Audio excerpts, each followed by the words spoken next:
Chapter 1.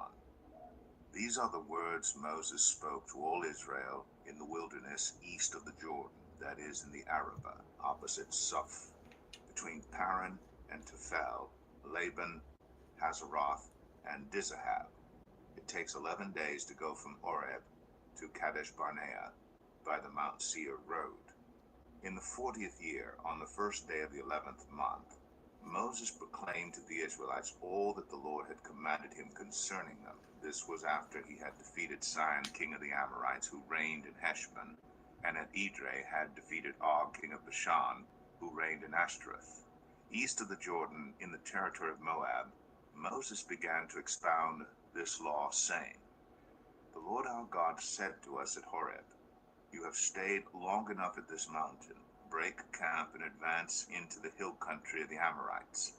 Go to all the neighboring peoples in the Arabah, in the mountains, in the western foothills, in the Negev, and along the coast to the land of the Canaanites, and to Lebanon, as far as the great river, the Euphrates. See, I have given you this land. Go in and take possession of the land the Lord swore he would give to your fathers, to Abraham, Isaac, and Jacob, and to their descendants after them. At that time I said to you, You are too heavy a burden for me to carry alone. The Lord your God has increased your numbers so that today you are as numerous as the stars in the sky. May the Lord, the God of your ancestors, increase you 1,000 times and bless you as he has promised. But how can I bear your problems and your burdens and your disputes all by myself? Choose some wise, understanding, and respected men from each of your tribes, and I will set them over you." You answered me, "What you propose to do is good." So I took the leading men of your tribes, wise and respected men, and appointed them to have authority over you as commanders of thousands, of hundreds, of fifties, and of tens, and as tribal officials. And I charged your judges at that time, hear the disputes between your people and judge fairly, whether the case is between two Israelites or between an Israelite and a foreigner residing among you. Do not show partiality in judging. Hear both small and great alike. Do not be afraid of anyone, for judgment belongs to God. Bring me any case too hard for you, and I will hear it. And at that time I told you everything you were to do. Then as the Lord our God commanded us, we set out from Horeb, and went toward the hill country of the Amorites through all that vast and dreadful wilderness that you have seen, and so we reached Kadesh Barnea. Then I said to you, You have reached the hill country of the Amorites, which the Lord our God is giving us. See, the Lord your God has given you the land. Go up and take possession of it, as the Lord, the God of your ancestors, told you. Do not be afraid, do not be discouraged. Then all of you came to me and said, Let us send men ahead to spy out the land for us and bring back a report about the route we are to take and the towns we will come to. The idea seemed good to me, so I selected 12 of you, one man from each tribe. They left and went up into the hill country and came to the valley of Eshcol and explored it, taking with them some of the fruit of the land. They brought it down to us and reported, It is a good land that the Lord our God is giving us. But you were unwilling to go up. You rebelled against the command of the Lord your God. You grumbled in your tents and said, The Lord hates us. So he brought us out of Egypt to deliver us into the hands of the Amorites to destroy us. Where can we go? Our brothers have made our hearts melt in fear. They say, The people are stronger and taller than we are. The cities are large, with walls up to the sky. We even saw the Anakites there. Then I said to you, Do not be terrified, do not be afraid of them. The Lord your God who is going before you will fight for you, as he did for you in Egypt, before your very eyes and in the wilderness. There you saw how the Lord your God carried you, as a father carries his son. All the way you went until you reached this place. In spite of this, you did not trust in the Lord your God, who went ahead of you on your journey, in fire by night and in a cloud by day, to search out places for you to camp and to show you the way you should go. When the Lord heard what you said, he was angry and solemnly swore, No one from this evil generation shall see the good land I swore to give your ancestors, except Caleb son of Jephunneh. He will see it, and I will give him and his descendants the land he set his feet on, because he followed the Lord wholeheartedly. Because of you, the Lord became angry with me also and said, You shall not enter it either. But your assistant Joshua son of Nun will enter it. Encourage him, because he will lead Israel to inherit it. And the little ones that you said would be taken captive, your children who do not yet know good from bad, they will enter the land. I will give it to them, and they will take possession of it. But as for you, turn around and set out toward the desert along the route to the Red Sea. Then you replied, We have sinned against the Lord. We will go up and fight, as the Lord our God commanded us. So every one of you put on his weapons, thinking it easy to go up into the hill country. But the Lord said to me, Tell them, do not. And in your arrogance you marched up into the hill country. The Amorites who lived in those hills came out against you. They chased you like a swarm of bees and beat you down from Seir all the way to Hormah. You came back and wept before the Lord, but he paid no attention to your weeping and turned a deaf ear to you. And so you stayed in Kadesh many days, all the time you spent there.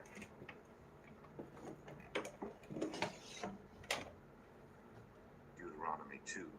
Then we turned back and set out toward the wilderness along the route to the Red Sea, as the Lord had directed me. For a long time we made our way around the hill country of Seir. Then the Lord said to me, You have made your way around this hill country long enough. Now turn north. Give the people these orders. You are about to pass through the territory of your relatives, the descendants of Esau, who live in Seir. They will be afraid of you, but be very careful. Do not provoke them to war, for I will not give you any of their land, not even enough to put your foot on. I have given Esau the hill country of Seir as his own. You are to pay them in silver for the food you eat and the water you drink. The Lord your God has blessed you in all the work of your hands. He has watched over your journey through this vast wilderness. These 40 years the Lord your God has been with you, and you have not lacked anything. So we went on past our relatives, the descendants of Esau, who live in Seir.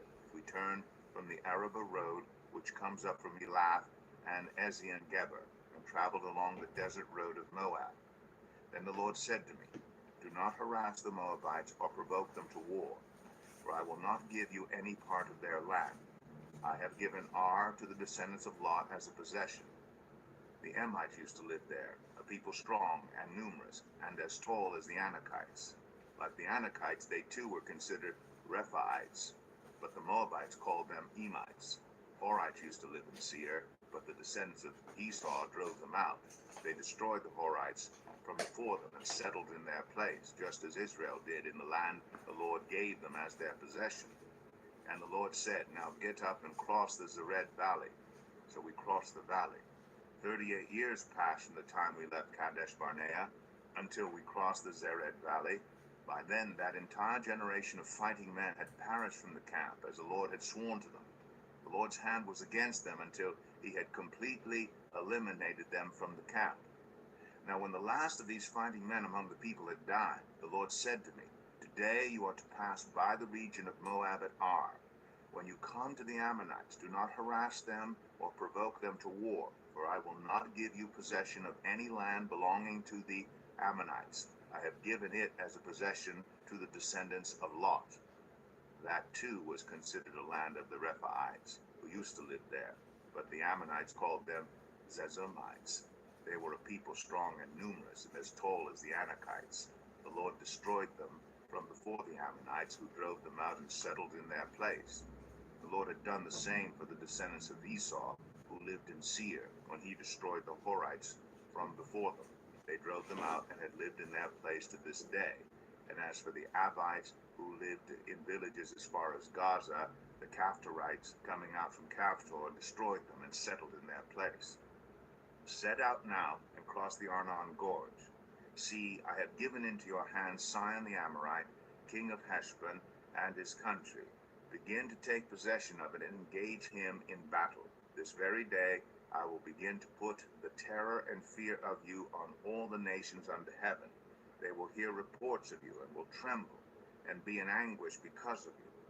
From the desert of Kedemoth I sent messengers to Sihon, king of Heshbon, offering peace and saying, Let us pass through your country. We will stay on the main road. We will not turn aside to the right or to the left. Sell us food to eat and water to drink for their price in silver. Only let us pass through on foot, as the descendants of Esau who live in Seir and the Moabites who live in Ar did for us, until we cross the Jordan into the land the Lord our God is giving us.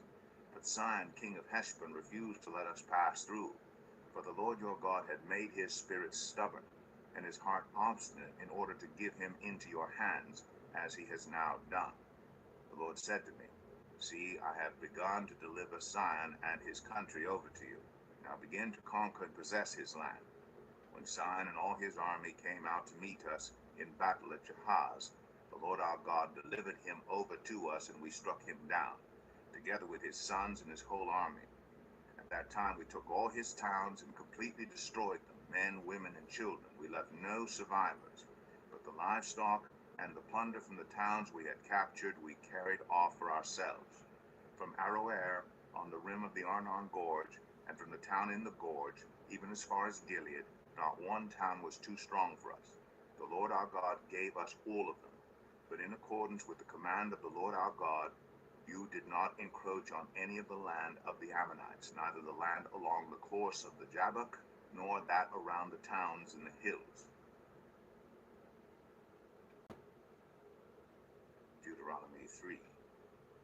Next we turned and went up along the road toward Bashan, and Og, king of Bashan, with his whole army marched out to meet us in battle at Edrei.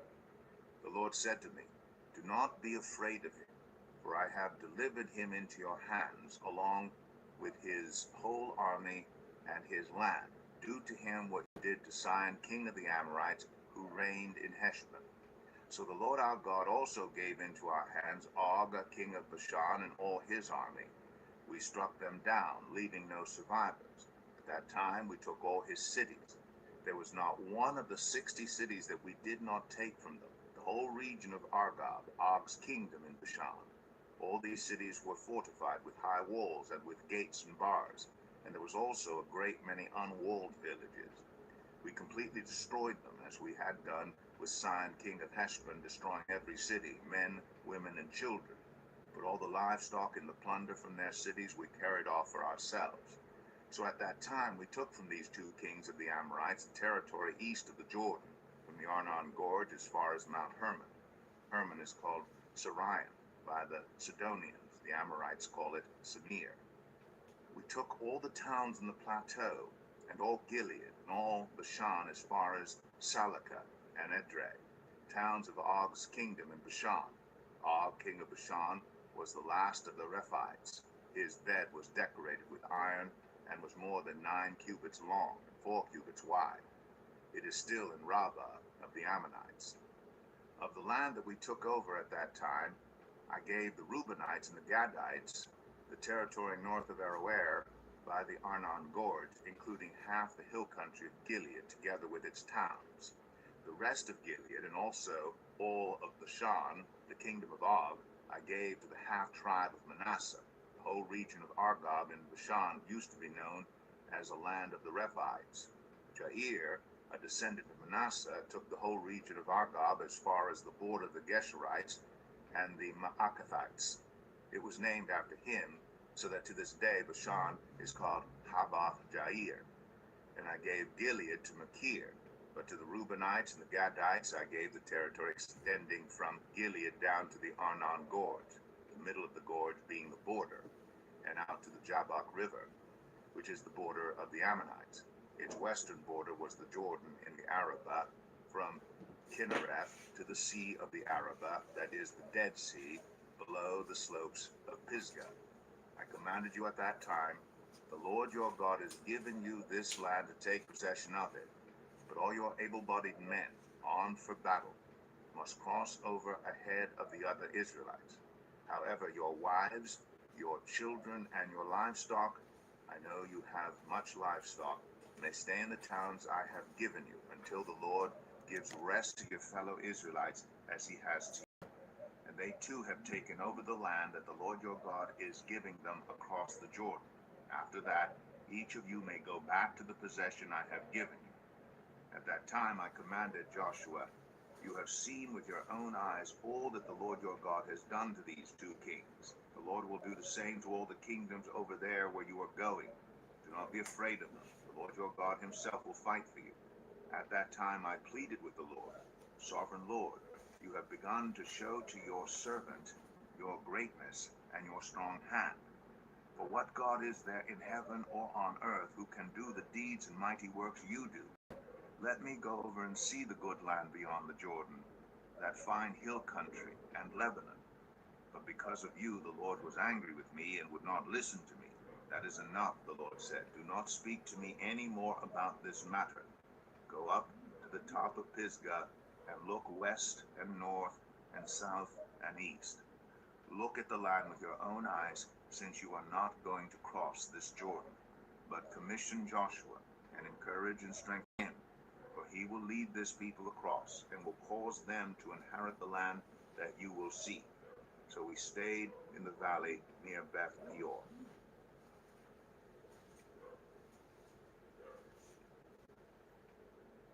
Deuteronomy 4. Now Israel, hear the decrees and laws I am about to teach you. Follow them so that you may live and may go in and take possession of the land the Lord, the God of your ancestors, is giving you. Do not add to what I command you, and do not subtract from it, but keep the commands of the Lord your God that I give you. You saw with your own eyes what the Lord did at Baal Peor. The Lord your God destroyed from among you everyone who followed the Baal of Peor. But all of you who held fast to the Lord your God are still alive today. See, I have taught you decrees and laws as the Lord my God commanded me, so that you may follow them in the land you are entering to take possession of it. Observe them carefully, for this will show your wisdom and understanding to the nations, who will hear about all these decrees and say, surely this great nation is a wise and understanding people. What other nation is so great as to have their gods near them the way the Lord our God is near us whenever we pray to him? And what other nation is so great as to have such righteous decrees and laws as this body of laws I am setting before you today? Only be careful and watch yourselves closely so that you do not forget the things your eyes have seen, or let them fade from your heart as long as you live. Teach them to your children and to their children after them. Remember the day you stood before the Lord your God at Horeb, when he said to me, assemble the people before me to hear my words, so that they may learn to revere me as long as they live in the land, and may teach them to their children. You came near and stood at the foot of the mountain while it blazed with fire to the very heavens, with black clouds and deep darkness. Then the Lord spoke to you out of the fire. You heard the sound of words, but saw no form. There was only a voice. He declared to you his covenant, the 10 Commandments, which he commanded you to follow, and then wrote them on 2 stone tablets. And the Lord directed me at that time to teach you the decrees and laws you are to follow in the land that you are crossing the Jordan to possess. You saw no form of any kind the day the Lord spoke to you at Horeb out of the fire. Therefore watch yourselves very carefully, so that you do not become corrupt and make for yourselves an idol, an image of any shape, whether formed like a man or a woman, or like any animal on earth, or any bird that flies in the air, or like any creature that moves along the ground, or any fish in the waters below. And when you look up to the sky and see the sun, the moon, and the stars, all the heavenly array, do not be enticed into bowing down to them and worshiping things the Lord your God has apportioned to all the nations under heaven. But as for you, the Lord took you and brought you out of the iron smelting furnace, out of Egypt, to be the people of his inheritance, as you now are. The Lord was angry with me because of you, and he solemnly swore that I would not cross the Jordan and enter the good land the Lord your God is giving you as your inheritance. I will die in this land. I will not cross the Jordan, but you are about to cross over and take possession of that good land. Be careful not to forget the covenant of the Lord your God that he made with you.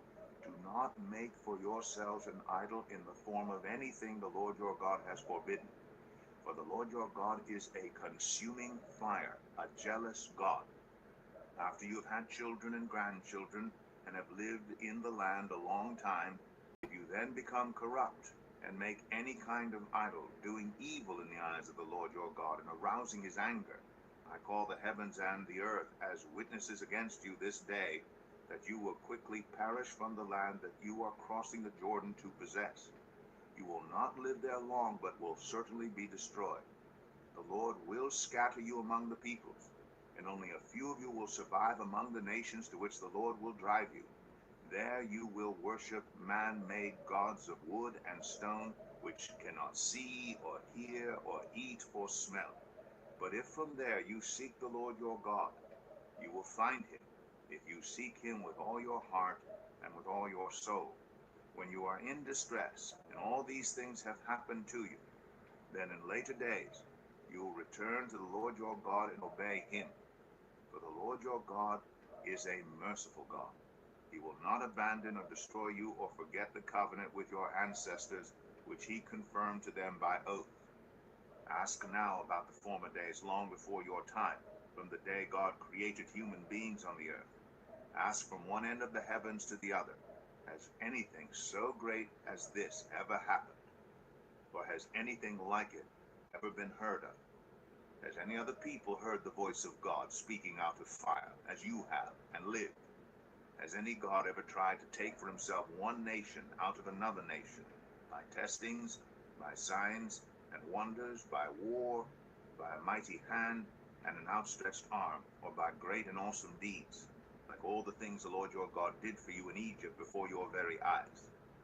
You were shown these things so that you might know that the Lord is God. Besides him there is no other. From heaven he made you hear his voice to discipline you. On earth he showed you his great fire, and you heard his words from out of the fire. Because he loved your ancestors and chose their descendants after them, he brought you out of Egypt by his presence and his great strength, to drive out before you nations greater and stronger than you, and to bring you into their land, to give it to you for your inheritance, as it is today. Acknowledge and take to heart this day that the Lord is God in heaven above and on the earth below. There is no other. Keep his decrees and commands, which I am giving you today, so that it may go well with you and your children after you, and that you may live long in the land the Lord your God gives you for all time. Then Moses set aside 3 cities east of the Jordan, to which anyone who had killed a person could flee if they had unintentionally killed a neighbor without malice aforethought. They could flee into one of these cities and save their life. The cities were these: Bezer in the wilderness plateau for the Reubenites, Ramoth in Gilead for the Gadites, and Golan in Bashan for the Manassites. This is the law Moses set before the Israelites. These are the stipulations, decrees, and laws Moses gave them when they came out of Egypt and were in the valley near Beth Peor, east of the Jordan, in the land of Sihon, king of the Amorites, who reigned in Heshbon and was defeated by Moses and the Israelites as they came out of Egypt. They took possession of his land and the land of Og, king of Bashan, the 2 Amorite kings east of the Jordan. This land extended from Aroer on the rim of the Arnon Gorge to Mount Sirion, that is Hermon, and included all the Arabah east of the Jordan, as far as the Dead Sea below the slopes of Pisgah. Deuteronomy 5. Moses summoned all Israel and said, "Hear, Israel, the decrees and laws I declare in your hearing today. Learn them and be sure to follow them. The Lord our God made a covenant with us at Horeb. It was not with our ancestors that the Lord made this covenant, but with us, with all of us who are alive here today. The Lord spoke to you face to face out of the fire on the mountain. At that time I stood between the Lord and you to declare to you the word of the Lord, because you were afraid of the fire and did not go up the mountain." And he said, "I am the Lord your God, who brought you out of Egypt, out of the land of slavery. You shall have no other gods before me. You shall not make for yourself an image in the form of anything in heaven above, or on the earth beneath, or in the waters below. You shall not bow down to them, or worship them. For I, the Lord your God, am a jealous God, punishing the children for the sin of the parents to the 3rd and 4th generation of those who hate me, but showing love to 1,000 generations of those who love me and keep my commandments. You shall not misuse the name of the Lord your God, for the Lord will not hold anyone guiltless who misuses his name. Observe the Sabbath day by keeping it holy, as the Lord your God has commanded you. 6 days you shall labor and do all your work. But the seventh day is a Sabbath to the Lord your God. On it you shall not do any work, neither you, nor your son or daughter, nor your male or female servant, nor your ox, your donkey, or any of your animals, nor any foreigner residing in your towns, so that your male and female servants may rest as you do. Remember that you were slaves in Egypt, and that the Lord your God brought you out of there with a mighty hand and an outstretched arm. Therefore the Lord your God has commanded you to observe the Sabbath day. Honor your father and your mother, as the Lord your God has commanded you, so that you may live long, and that it may go well with you in the land the Lord your God is giving you. You shall not murder, you shall not commit adultery, you shall not steal, you shall not give false testimony against your neighbor, you shall not covet your neighbor's wife, you shall not set your desire on your neighbor's house or land, his male or female servant, his ox or donkey, or anything that belongs to your neighbor. These are the commandments the Lord proclaimed in a loud voice to your whole assembly there on the mountain from out of the fire, the cloud, and the deep darkness. And he added nothing more. Then he wrote them on 2 stone tablets and gave them to me. When you heard the voice out of the darkness while the mountain was ablaze with fire, all the leaders of your tribes and your elders came to me, and you said, the Lord our God has shown us his glory and his majesty, and we have heard his voice from the fire. Today we have seen that a person can live even if God speaks with him. But now why should we die? This great fire will consume us, and we will die if we hear the voice of the Lord our God any longer. For what mortal has ever heard the voice of the living God speaking out of fire, as we have, and survived? Go near and listen to all that the Lord our God says. Then tell us whatever the Lord our God tells you. We will listen and obey. The Lord heard when you spoke to me, and the Lord said to me, I have heard what this people said to you. Everything they said was good. Oh, that their hearts would be inclined to fear me and keep all my commands always, so that it might go well with them and their children forever. So tell them to return to their tents, but you stay here with me, so that I may give you all the commands, decrees, and laws you ought to teach them to follow in the land I am giving them to possess. So be careful to do what the Lord your God has commanded you, not to the side, to the right, or to the left. Walk in obedience to all that the Lord your God has commanded you, so that you may live and prosper and prolong your days in the land that you will possess. Deuteronomy 6.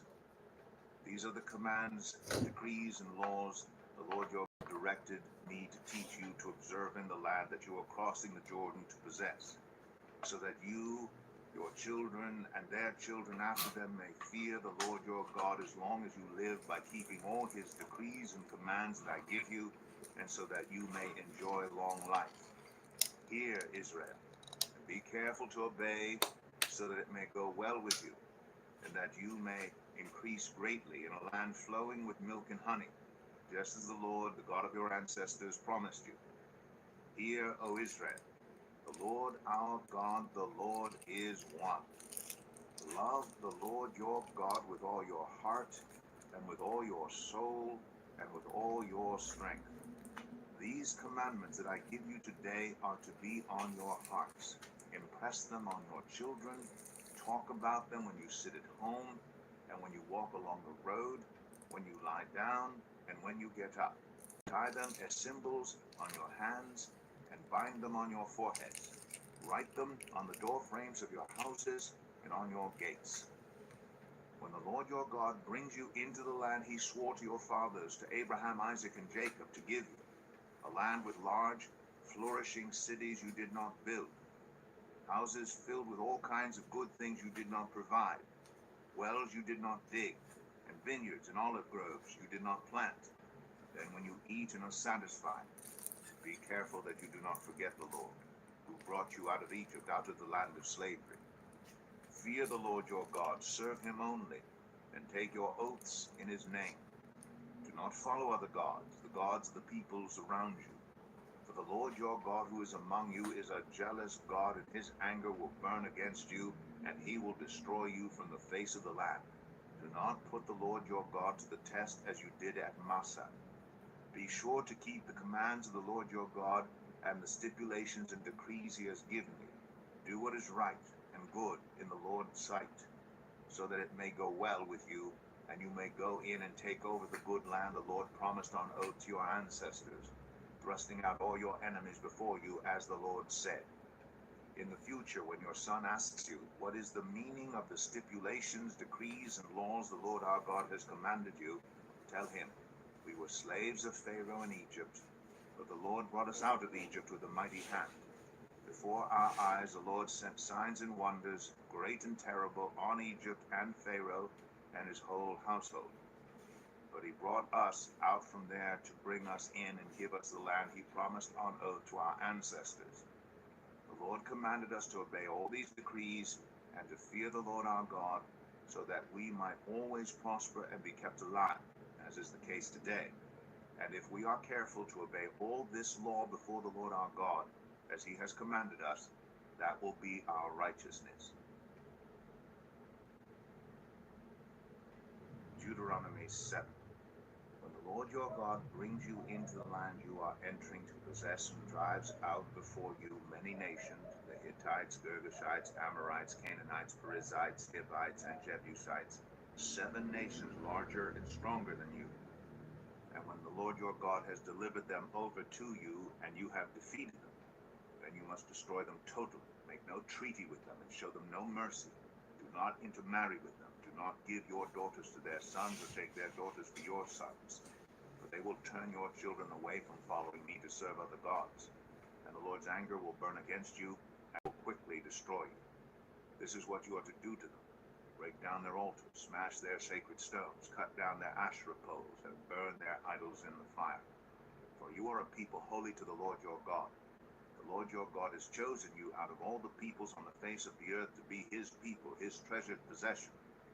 The Lord did not set his affection on you and choose you because you were more numerous than other peoples, but you were the fewest of all peoples. But it was because the Lord loved you and kept the oath he swore to your ancestors, that he brought you out with a mighty hand and redeemed you from the land of slavery, from the power of Pharaoh, king of Egypt. Know therefore that the Lord your God is God. He is the faithful God, keeping his covenant of love to 1,000 generations of those who love him and keep his commandments. But those who hate him, he will repay to their face by destruction.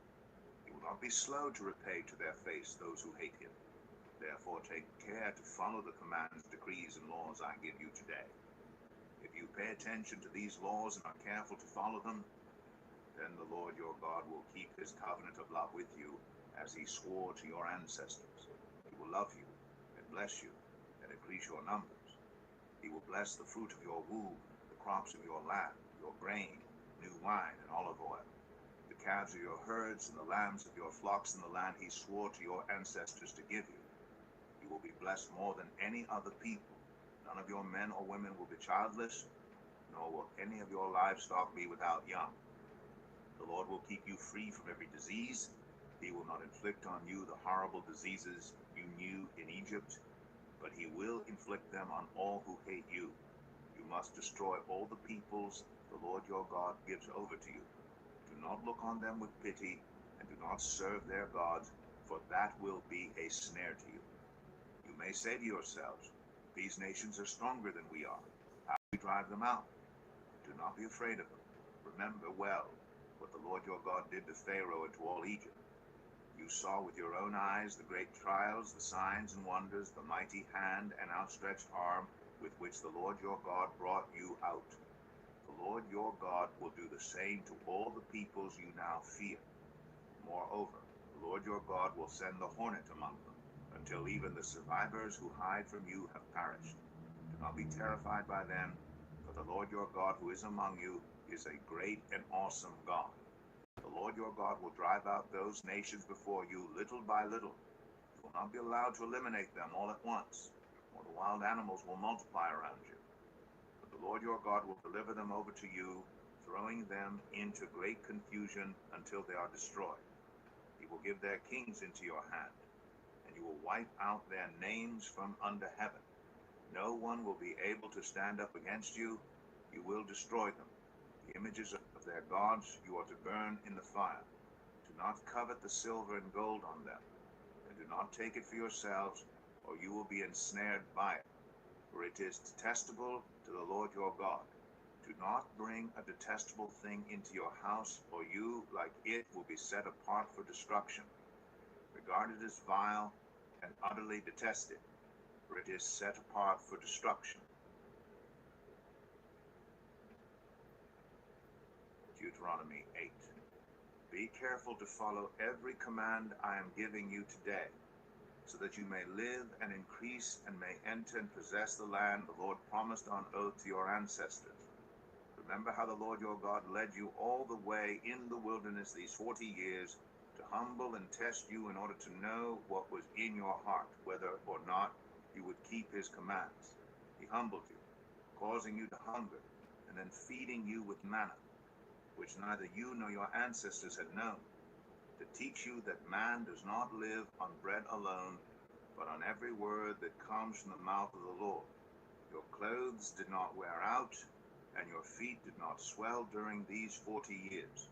Know then in your heart that as a man disciplines his son, so the Lord your God disciplines you. Observe the commands of the Lord your God, walking in obedience to him and revering him. For the Lord your God is bringing you into a good land, a land with brooks, streams, and deep springs gushing out into the valleys and hills, and a land with wheat and barley, vines and fig trees, pomegranates, olive oil, and honey, a land where bread will not be scarce, and you will lack nothing, a land where the rocks are iron, and you can dig copper out of the hills. When you have eaten and are satisfied, praise the Lord your God for the good land he has given you. Be careful that you do not forget the Lord your God, failing to observe his commands, his laws, and his decrees that I am giving you this day. Otherwise, when you eat and are satisfied, when you build fine houses and settle down, and when your herds and flocks grow large and your silver and gold increase and all you have is multiplied, then your heart will become proud, and you will forget the Lord your God who brought you out of Egypt, out of the land of slavery. He led you through the vast and dreadful wilderness, that thirsty and waterless land with its venomous snakes and scorpions. He brought you water out of hard rock. He gave you manna to eat in the wilderness, something your ancestors had never known, to humble and test you so that in the end it might go well with you. You may say to yourself, my power and the strength of my hands have produced this wealth for me. But remember the Lord your God, for it is he who gives you the ability to produce wealth and so confirms his covenant, which he swore to your ancestors as it is today. If you ever forget the Lord your God and follow other gods and worship and bow down to them, I testify against you today that you will surely be destroyed. Like the nations the Lord destroyed before you, so you will be destroyed for not obeying the Lord your God. Deuteronomy 9. Hear, Israel, you are now about to cross the Jordan to go in and dispossess nations greater and stronger than you, large cities that have walls up to the sky. The people are strong and tall, Anakites. You know about them and have heard it said, who can stand up against the Anakites? Be assured today that the Lord your God is the one who goes across ahead of you, like a devouring fire. He will destroy them, he will subdue them before you, and you will drive them out and annihilate them quickly, as the Lord has promised you. After the Lord your God has driven them out before you, do not say to yourself, the Lord has brought me to take possession of this land because of my righteousness. No. It is on account of the wickedness of these nations that the Lord is going to drive them out before you. It is not because of your righteousness or your integrity that you are going in to take possession of their land, but on account of the wickedness of these nations. The Lord your God will drive them out before you to accomplish what he swore to your fathers, to Abraham, Isaac, and Jacob. Understand then, that it is not because of your righteousness that the Lord your God is giving you this good land to possess, for you are a stiff-necked people. Remember this, and never forget how you aroused the anger of the Lord your God in the wilderness. From the day you left Egypt until you arrived here, you have been rebellious against the Lord. At Horeb, you aroused the Lord's wrath so that he was angry enough to destroy you. When I went up on the mountain to receive the tablets of stone, the tablets of the covenant that the Lord had made with you, I stayed on the mountain 40 days and 40 nights. I ate no bread and drank no water. The Lord gave me 2 stone tablets inscribed by the finger of God. On them were all the commandments the Lord proclaimed to you on the mountain out of the fire on the day of the assembly. At the end of the 40 days and 40 nights, the Lord gave me the 2 stone tablets, the tablets of the covenant. Then the Lord told me, go down from here at once, because your people whom you brought out of Egypt have become corrupt. They have turned away quickly from what I commanded them, and have made an idol for themselves. And the Lord said to me, I have seen this people, and they are a stiff-necked people indeed. Let me alone, so that I may destroy them, and blot out their name from under heaven. And I will make you into a nation stronger and more numerous than they. So I turned and went down from the mountain while it was ablaze with fire, and the 2 tablets of the covenant were in my hands. When I looked, I saw that you had sinned against the Lord your God. You had made for yourselves an idol cast in the shape of a calf. You had turned aside quickly from the way that the Lord had commanded you.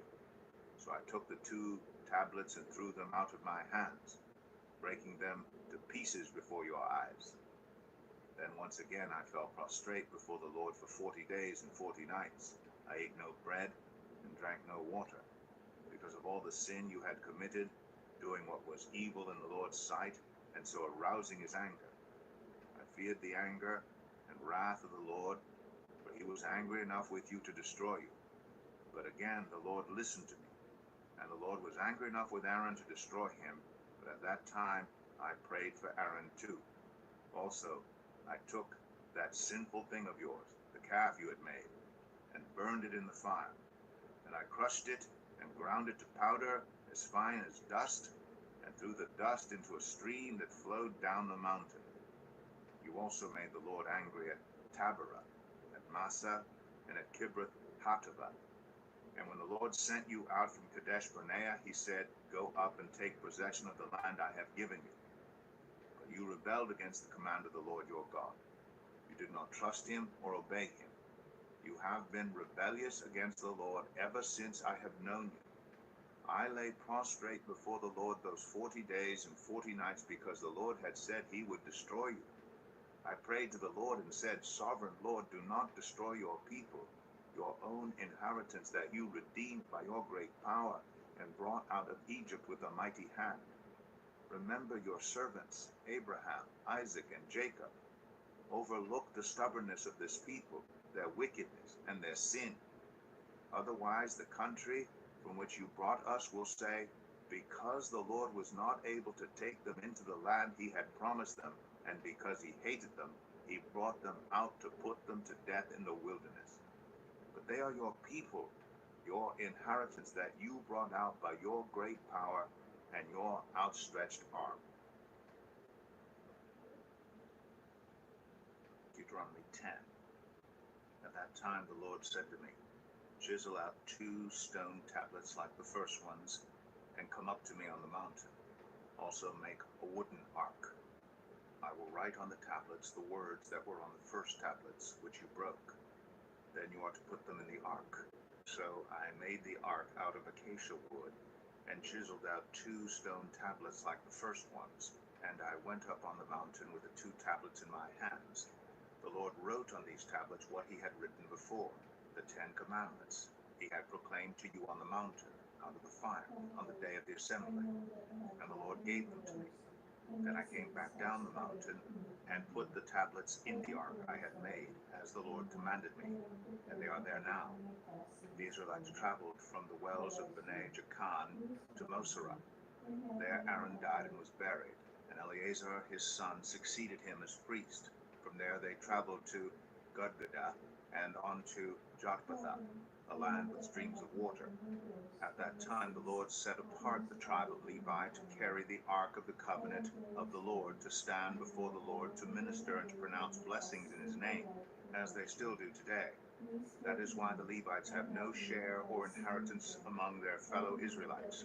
The Lord is their inheritance, as the Lord your God told me. Now I had stayed on the mountain 40 days and 40 nights, as I did the first time, and the Lord listened to me at this time also. It was not his will to destroy me. Go, the Lord said to me, and lead the people on their way, so that they may enter and possess the land I swore to their ancestors to give them. And now, Israel, what does the Lord your God ask of you? But to fear the Lord your God, to walk in obedience to him, to love him, to serve the Lord your God with all your heart and with all your soul, and to observe the Lord's commands and decrees that I am giving you today for your own good. To the Lord your God belong the heavens, even the highest heavens, the earth and everything in it.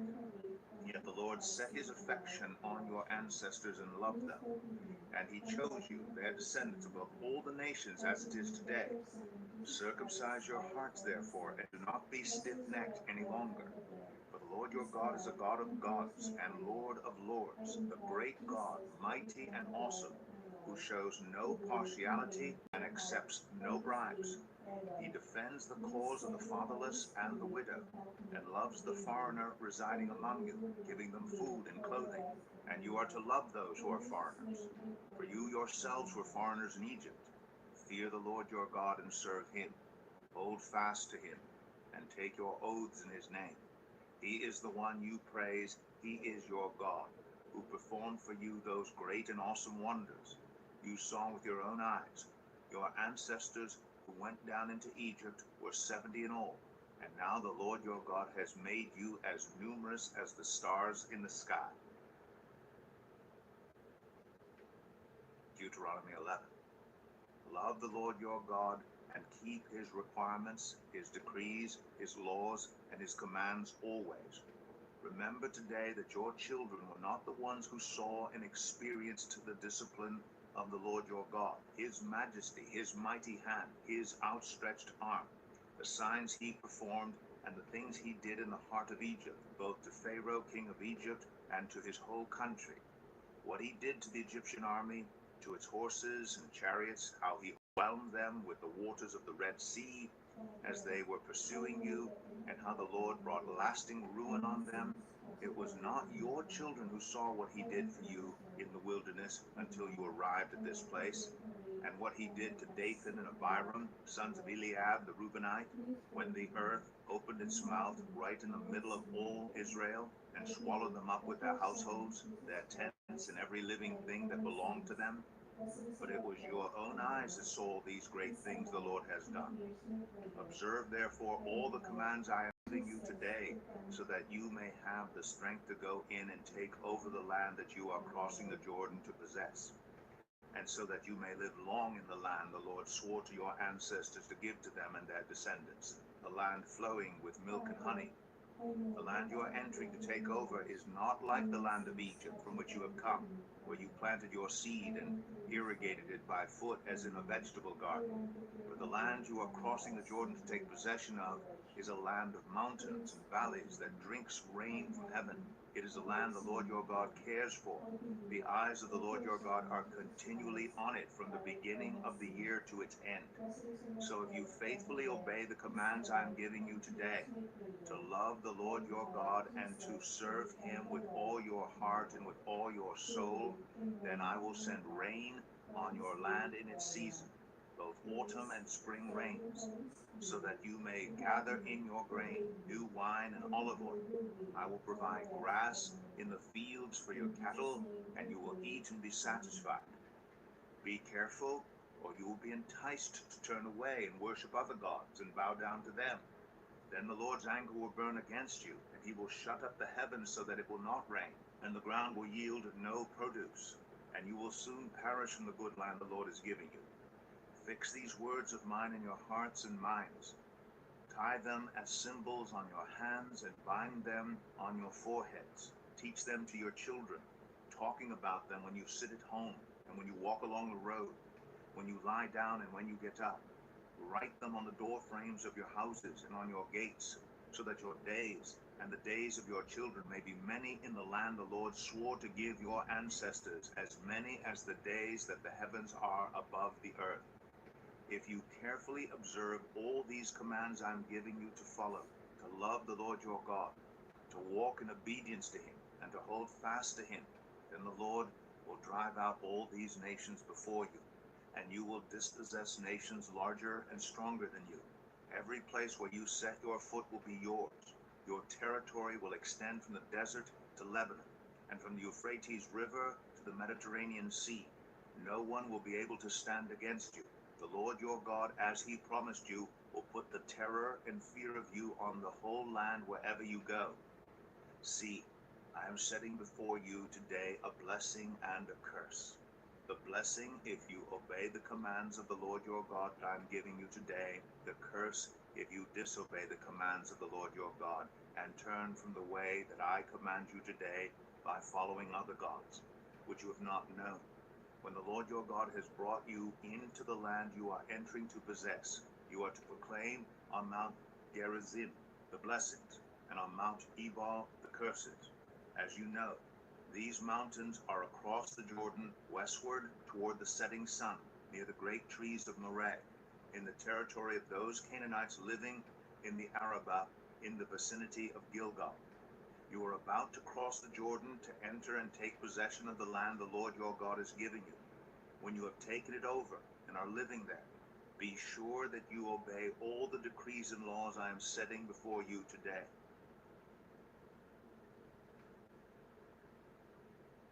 Deuteronomy 12.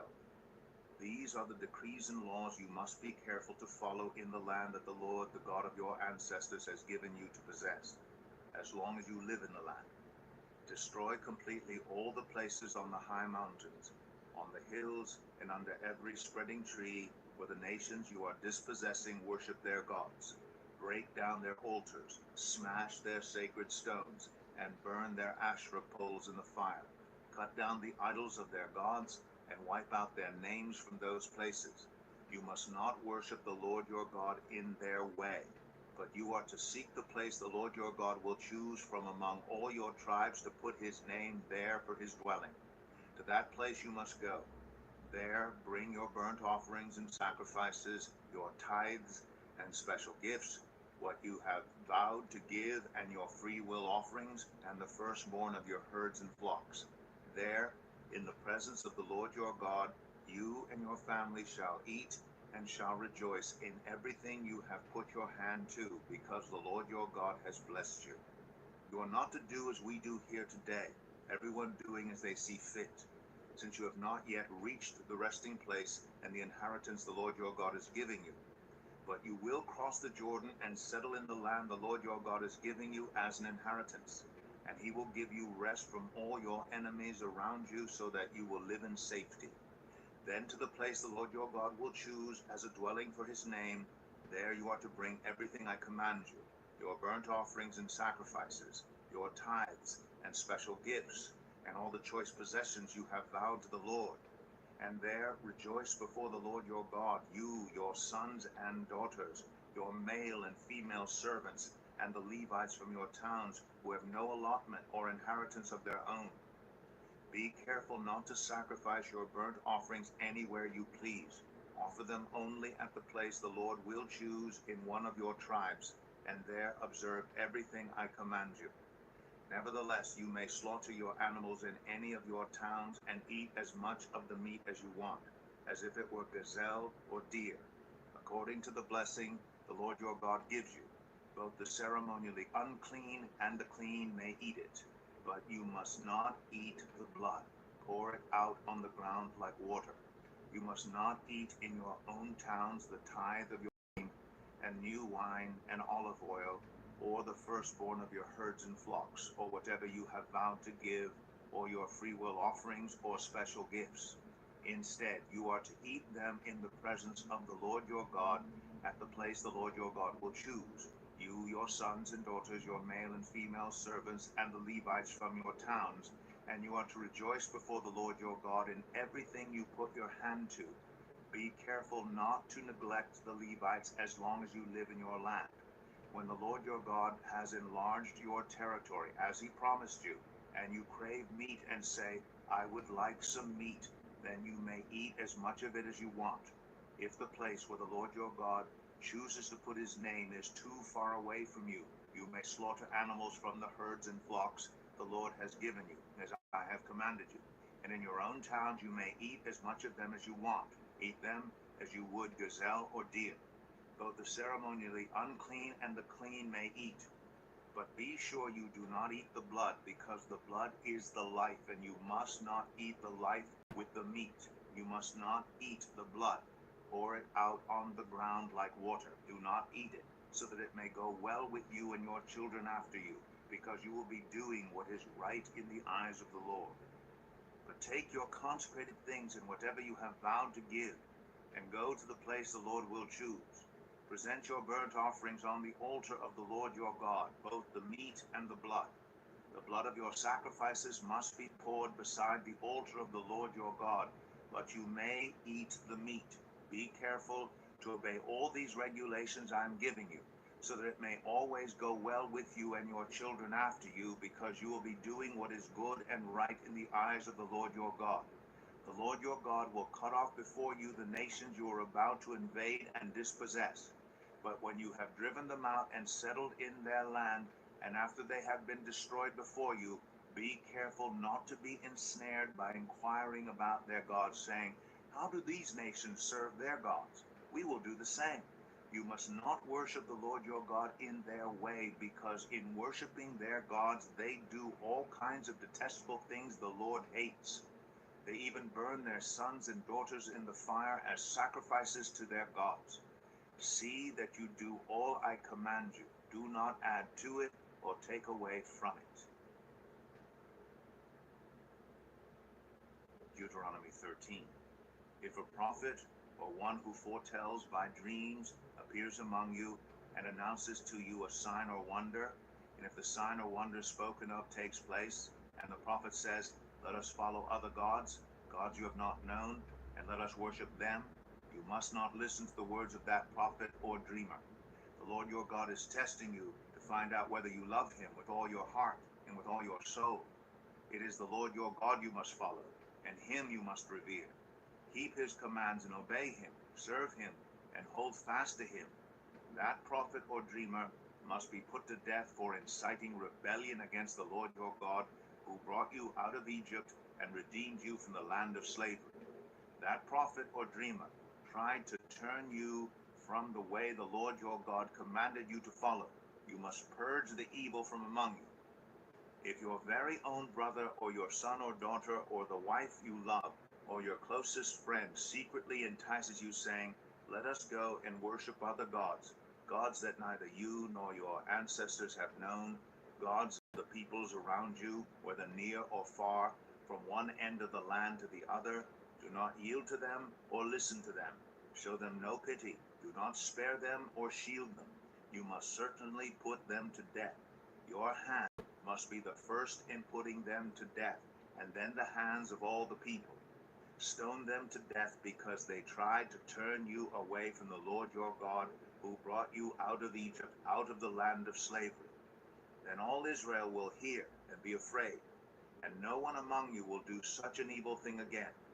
If you hear it said about one of the towns the Lord your God is giving you to live in, that troublemakers have arisen among you, and have led the people of their own town astray, saying, let us go and worship other gods, gods you have not known, then you must inquire, probe, and investigate it thoroughly. And if it is true, and it has been proved, that this detestable thing has been done among you, you must certainly put to the sword all who live in that town. You must destroy it completely, both its people and its livestock. You are to gather all the plunder of the town into the middle of the public square, and completely burn the town and all its plunder as a whole burnt offering to the Lord your God. That town is to remain a ruin forever, never to be rebuilt, and none of the condemned things are to be found in your hands. Then the Lord will turn from his fierce anger, will show you mercy, and will have compassion on you.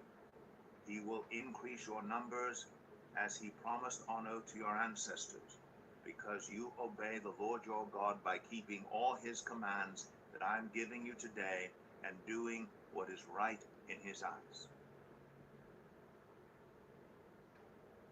Deuteronomy 14. You are the children of the Lord your God. Do not cut yourselves or shave the front of your heads for the dead, for you are a people holy to the Lord your God. Out of all the peoples on the face of the earth, the Lord has chosen you to be his treasured possession. Do not eat any detestable thing. These are the animals you may eat: the ox, the sheep, the goat, the deer, the gazelle, the roe deer, the wild goat, the ibex, the antelope, and the mountain sheep. You may eat any animal that has a divided hoof and that chews the cud. However, of those that chew the cud or that have a divided hoof, you may not eat the camel, the rabbit, or the hyrax. Although they chew the cud, they do not have a divided hoof. They are ceremonially unclean for you. The pig is also unclean. Although it has a divided hoof, it does not chew the cud. You are not to eat their meat or touch their carcasses. Of all the creatures living in the water, you may eat any that has fins and scales. But anything that does not have fins and scales, you may not eat. For you it is unclean. You may eat any clean bird, but these you may not eat: the eagle, the vulture, the black vulture, the red kite, the black kite, any kind of falcon, any kind of raven, the horned owl, the screech owl, the gull, any kind of hawk, the little owl, the great owl, the white owl, the desert owl, the osprey, the cormorant, the stork, any kind of heron, the hoopoe, and the bat. All flying insects are unclean to you. Do not eat them. But any winged creature that is clean, you may eat. Do not eat anything you find already dead. You may give it to the foreigner residing in any of your towns, and they may eat it, or you may sell it to any other foreigner. But you are a people holy to the Lord your God. Do not cook a young goat in its mother's milk. Be sure to set aside a tenth of all that your fields produce each year.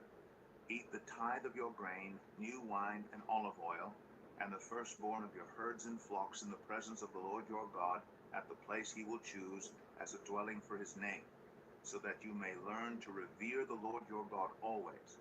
But if that place is too distant, and you have been blessed by the Lord your God and cannot carry your tithe, because the place where the Lord will choose to put his name is so far away, then exchange your tithe for silver, and take the silver with you, and go to the place the Lord your God will choose. Use the silver to buy whatever you like: cattle, sheep, wine, or other fermented drink, or anything you wish. Then you and your household shall eat there in the presence of the Lord your God and rejoice.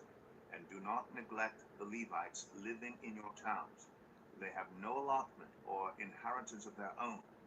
At the end of every 3 years, bring all the tithes of that year's produce and store it in your towns, so that the Levites who have no allotment or inheritance of their own, and the foreigners, the fatherless, and the widows who live in your towns may come and eat and be satisfied, and so that the Lord your God may bless you in all the work of your hands.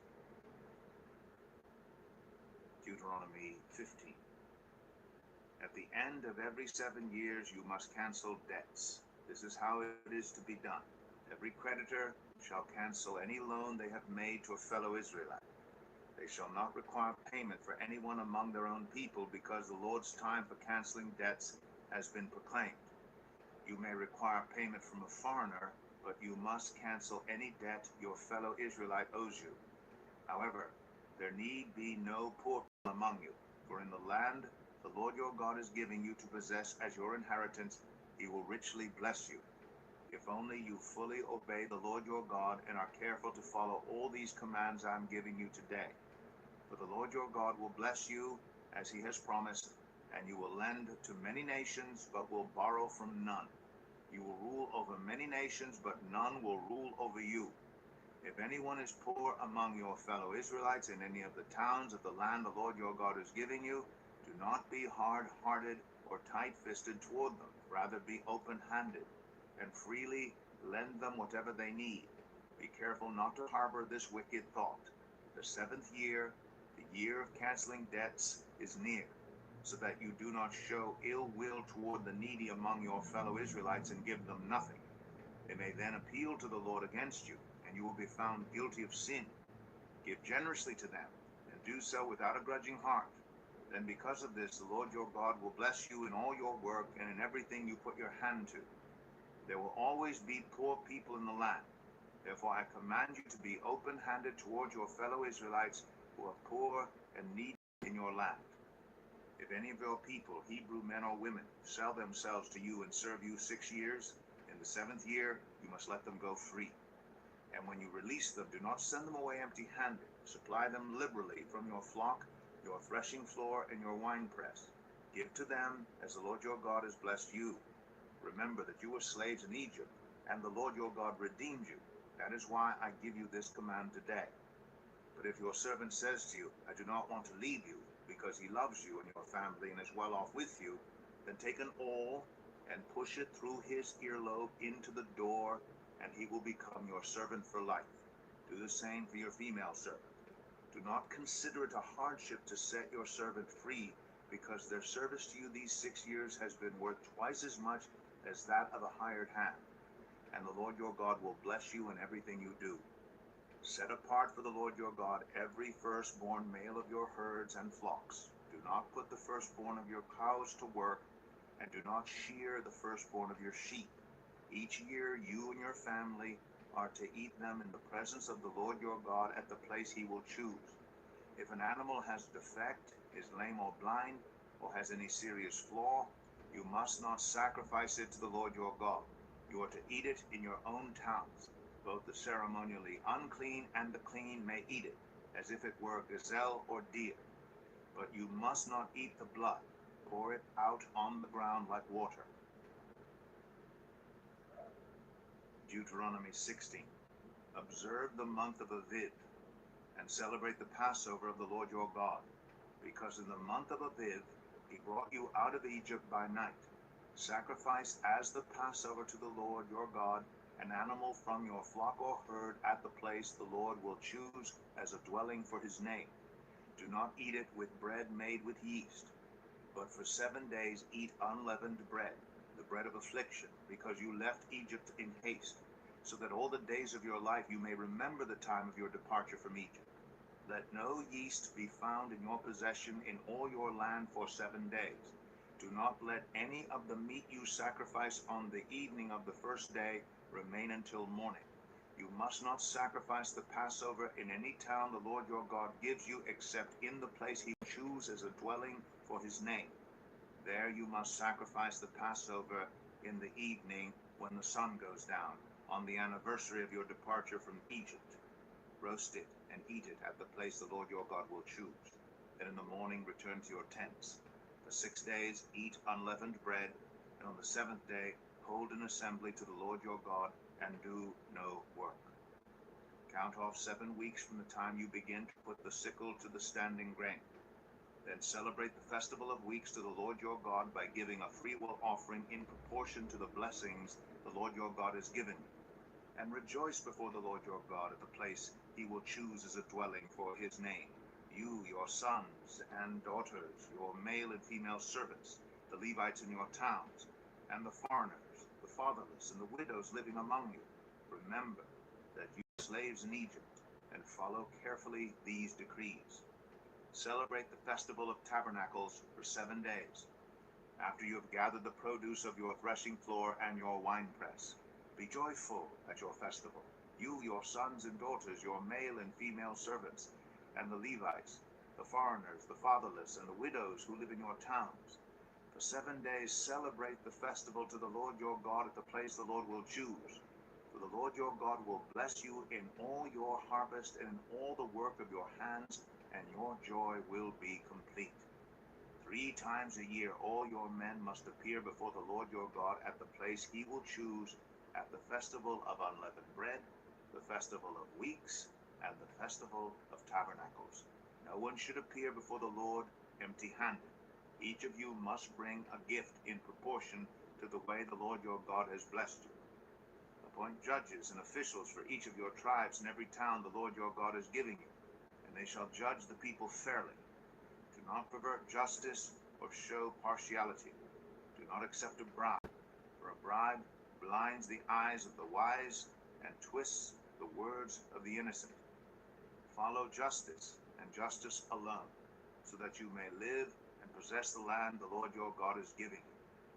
Do not set up any wooden Asherah pole beside the altar you build to the Lord your God, and do not erect a sacred stone, for these the Lord your God hates.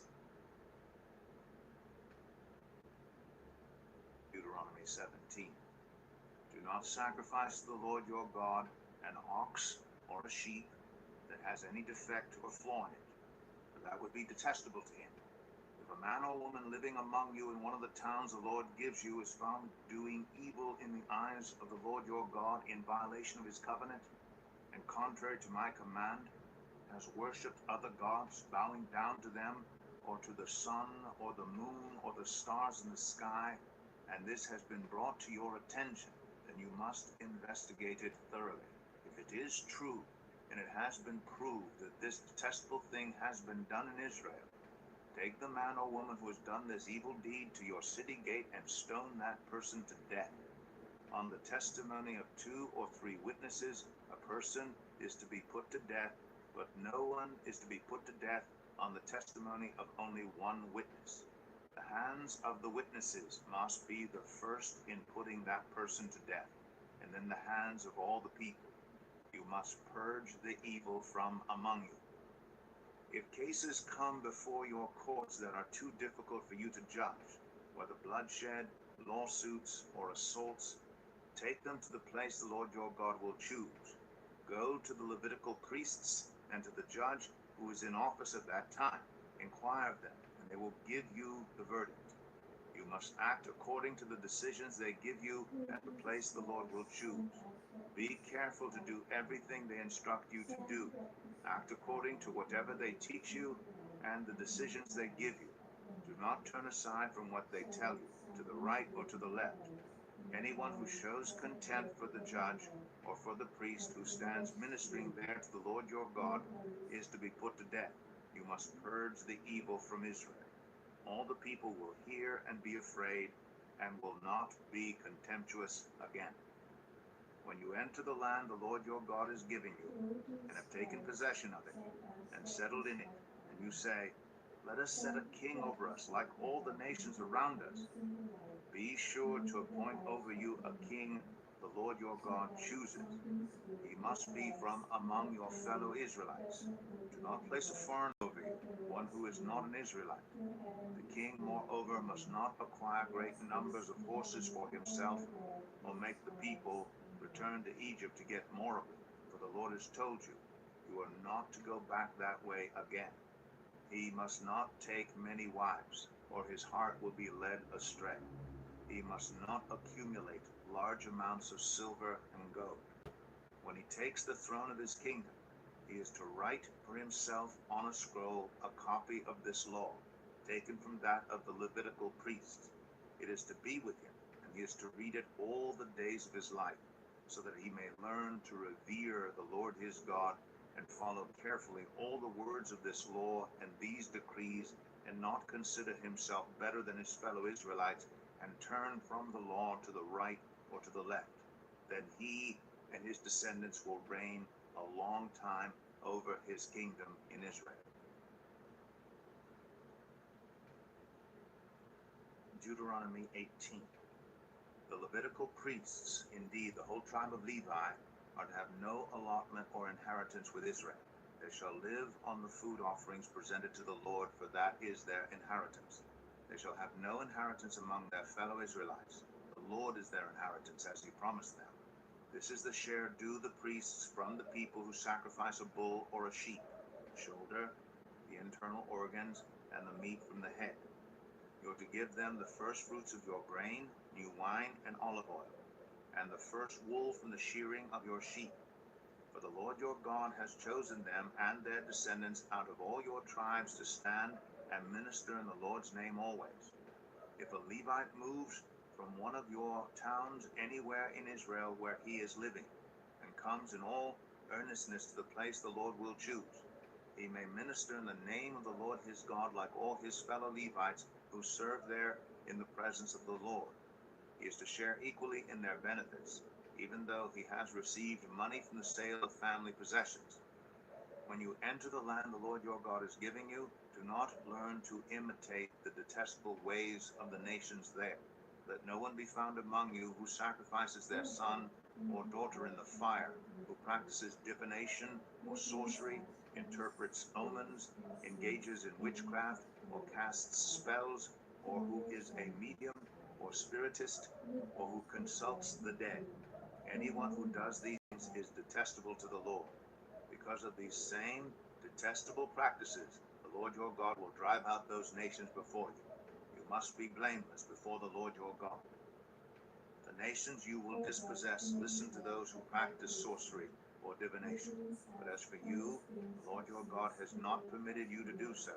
The Lord your God will raise up for you a prophet like me from among you, from your fellow Israelites. You must listen to him. For this is what you asked of the Lord your God at Horeb on the day of the assembly, when you said, "Let us not hear the voice of the Lord our God, nor see this great fire any more, or we will die." The Lord said to me, "What they say is good. I will raise up for them a prophet like you from among their fellow Israelites, and I will put my words in his mouth. He will tell them everything I command him.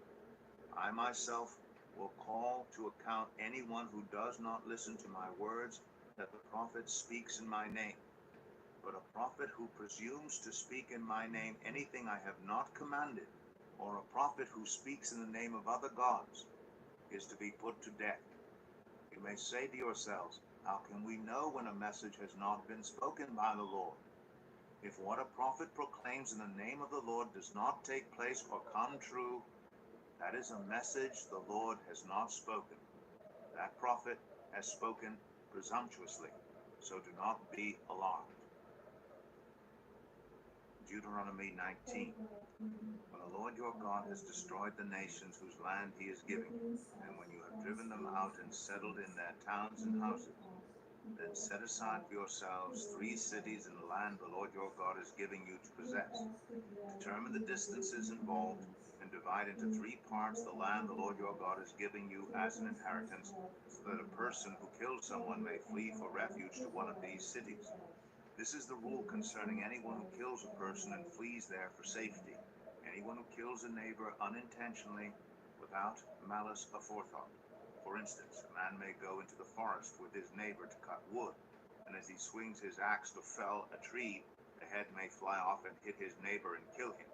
That man may flee to one of these cities and save his life.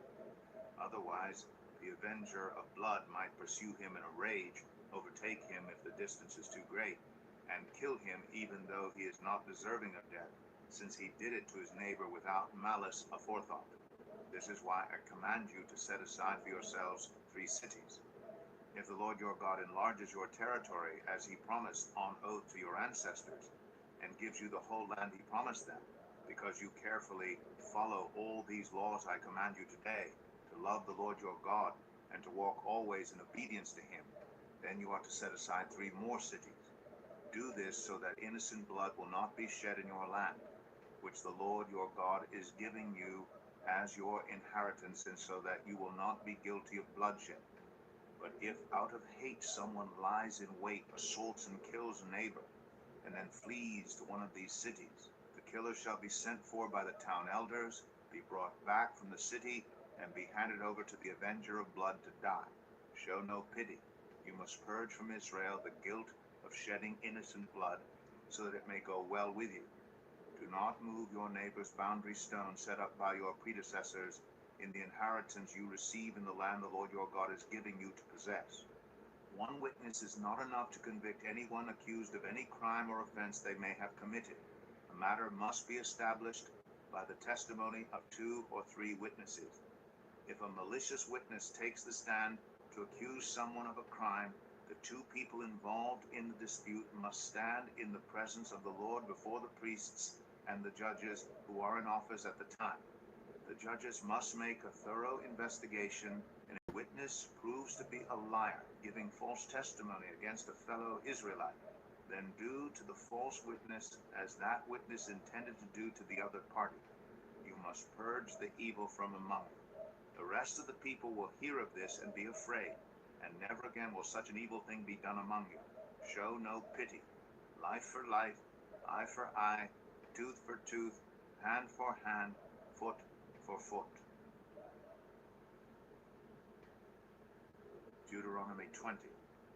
When you go to war against your enemies and see horses and chariots and an army greater than yours, do not be afraid of them, because the Lord your God who brought you up out of Egypt will be with you.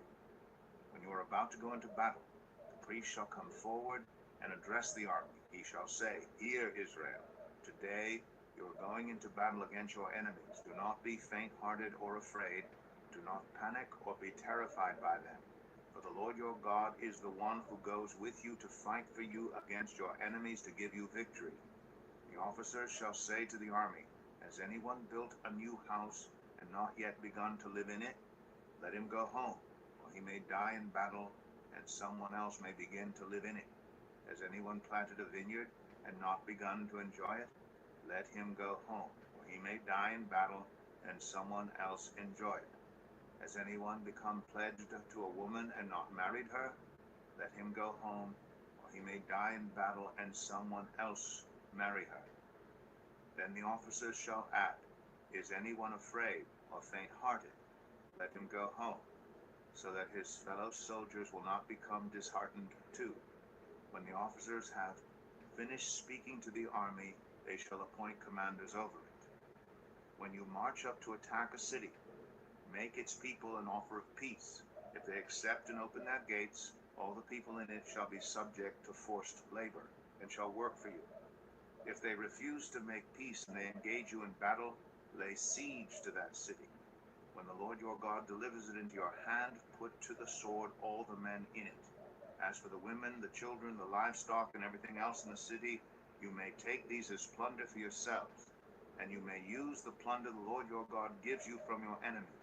This is how you are to treat all the cities that are at a distance from you and do not belong to the nations nearby. However, in the cities of the nations the Lord your God is giving you as an inheritance, do not leave alive anything that breathes. Completely destroy them, the Hittites, Amorites, Canaanites, Perizzites, Hivites, and Jebusites, as the Lord your God has commanded you. Otherwise they will teach you to follow all the detestable things they do in worshiping their gods, and you will sin against the Lord your God. When you lay siege to a city for a long time, fighting against it to capture it, do not destroy its trees by putting an axe to them, because you can eat their fruit. Do not cut them down. Are the trees people that you should besiege them? However, you may cut down trees that you know are not fruit trees, and use them to build siege works until the city at war with you falls. Deuteronomy 21. If someone is found slain, lying in a field in the land the Lord your God is giving you to possess, and it is not known who the killer was, your elders and judges shall go out and measure the distance from the body to the neighboring town. Then the elders of the town nearest the body shall take a heifer that has never been worked and has never worn a yoke, and lead it down to a valley that has not been plowed or planted, and where there is a flowing stream. There in the valley they are to break the heifer's neck. The Levitical priests shall step forward, for the Lord your God has chosen them to minister and to pronounce blessings in the name of the Lord, and to decide all cases of dispute and assault. The elders of the town nearest the body shall wash their hands over the heifer whose neck was broken in the valley, and they shall declare, Our hands did not shed this blood, nor did our eyes see it done. Accept this atonement for your people Israel, whom you have redeemed, Lord, and do not hold your people guilty of the blood of an innocent person. Then the bloodshed will be atoned for, and you will have purged from yourselves the guilt of shedding innocent blood, since you have done what is right in the eyes of the Lord. When you go to war against your enemies, and the Lord your God delivers them into your hands, and you take captives, if you notice among the captives a beautiful woman, and are attracted to her, you may take her as your wife. Bring her into your home, and have her shave her head, trim her nails, and put aside the clothes she was wearing when captured. After she has lived in your house, and mourned her father and mother for a full month, then you may go to her and be her husband, and she shall be your wife. If you are not pleased with her, let her go wherever she wishes. You must not sell her or treat her as a slave, since you have dishonored her. If a man has 2 wives, and he loves one but not the other, and both bear him sons, but the firstborn is the son of the wife he does not love, when he wills his property to his sons, he must not give the rights of the firstborn to the son of the wife he loves in preference to his actual firstborn, the son of the wife he does not love. He must acknowledge the son of his unloved wife as the firstborn by giving him a double share of all he has. That son is the first sign of his father's strength. The right of the firstborn belongs to him. If someone has a stubborn and rebellious son who does not obey his father and mother, and will not listen to them when they discipline him, his father and mother shall take hold of him and bring him to the elders at the gate of his town. They shall say to the elders, "This son of ours is stubborn and rebellious. He will not obey us. He is a glutton and a drunkard." Then all the men of his town are to stone him to death. You must purge the evil from among you. All Israel will hear of it and be afraid. If someone guilty of a capital offense is put to death, and their bodies exposed on a pole, you must not leave the body hanging on the pole overnight. Be sure to bury it that same day, because anyone who is hung on a pole is under God's curse. You must not desecrate the land the Lord your God is giving you as an inheritance. Deuteronomy 22. If you see your fellow Israelites' ox or sheep straying, do not ignore it, but be sure to take it back to its owner. If they do not live near you, or if you do not know who owns it, take it home with you and keep it until they come looking for it. Then give it back. Do the same if you find their donkey or cloak or anything else they have lost. Do not ignore it. If you see your fellow Israelite's donkey or ox fallen on the road, do not ignore it. Help the owner get it to its feet. A woman must not wear men's clothing, nor a man wear women's clothing, for the Lord your God detests anyone who does this. If you come across a bird's nest beside the road, either in a tree or on the ground, and the mother is sitting on the young or on the eggs, do not take the mother with the young.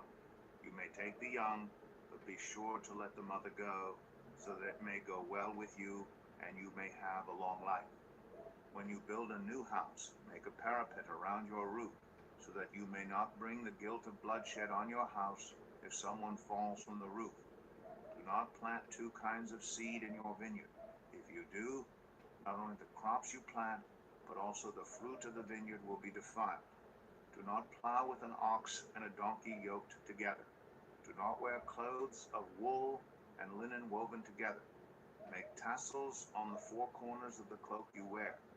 If a man takes a wife, and after sleeping with her dislikes her, and slanders her, and gives her a bad name, saying, "I married this woman, but when I approached her, I did not find proof of her virginity," then the young woman's father and mother shall bring to the town elders at the gate proof that she was a virgin. Her father will say to the elders, "I gave my daughter in marriage to this man, but he dislikes her. Now he has slandered her and said, 'I did not find your daughter to be a virgin, but here is the proof of my daughter's virginity.' Then her parents shall display the cloth before the elders of the town, and the elders shall take the man and punish him. They shall fine him 100 shekels of silver and give them to the young woman's father, because this man has given an Israelite virgin a bad name. She shall continue to be his wife. He must not divorce her as long as he lives. If, however, the charge is true and no proof of the young woman's virginity can be found, she shall be brought to the door of her father's house, and there the men of her town shall stone her to death. She has done an outrageous thing in Israel by being promiscuous while still in her father's house. You must purge the evil from among you. If a man is found sleeping with another man's wife, both the man who slept with her and the woman must die. You must purge the evil from Israel. If a man happens to meet in a town a virgin pledged to be married, and he sleeps with her, you shall take both of them to the gate of that town and stone them to death. The young woman because she was in a town and did not scream for help, and the man because he violated another man's wife. You must purge the evil from among you. But if out in the country a man happens to meet a young woman pledged to be married and rapes her, only the man who has done this shall die. Do nothing to the woman. She has committed no sin deserving death. This case is like that of someone who attacks and murders a neighbor. For the man found the young woman out in the country, and though the betrothed woman screamed, there was no one to rescue her. If a man happens to meet a virgin who is not pledged to be married and rapes her, and they are discovered, he shall pay her father 50 shekels of silver. He must marry the young woman, for he has violated her. He can never divorce her as long as he lives. A man is not to marry his father's wife. He must not dishonor his father's bed.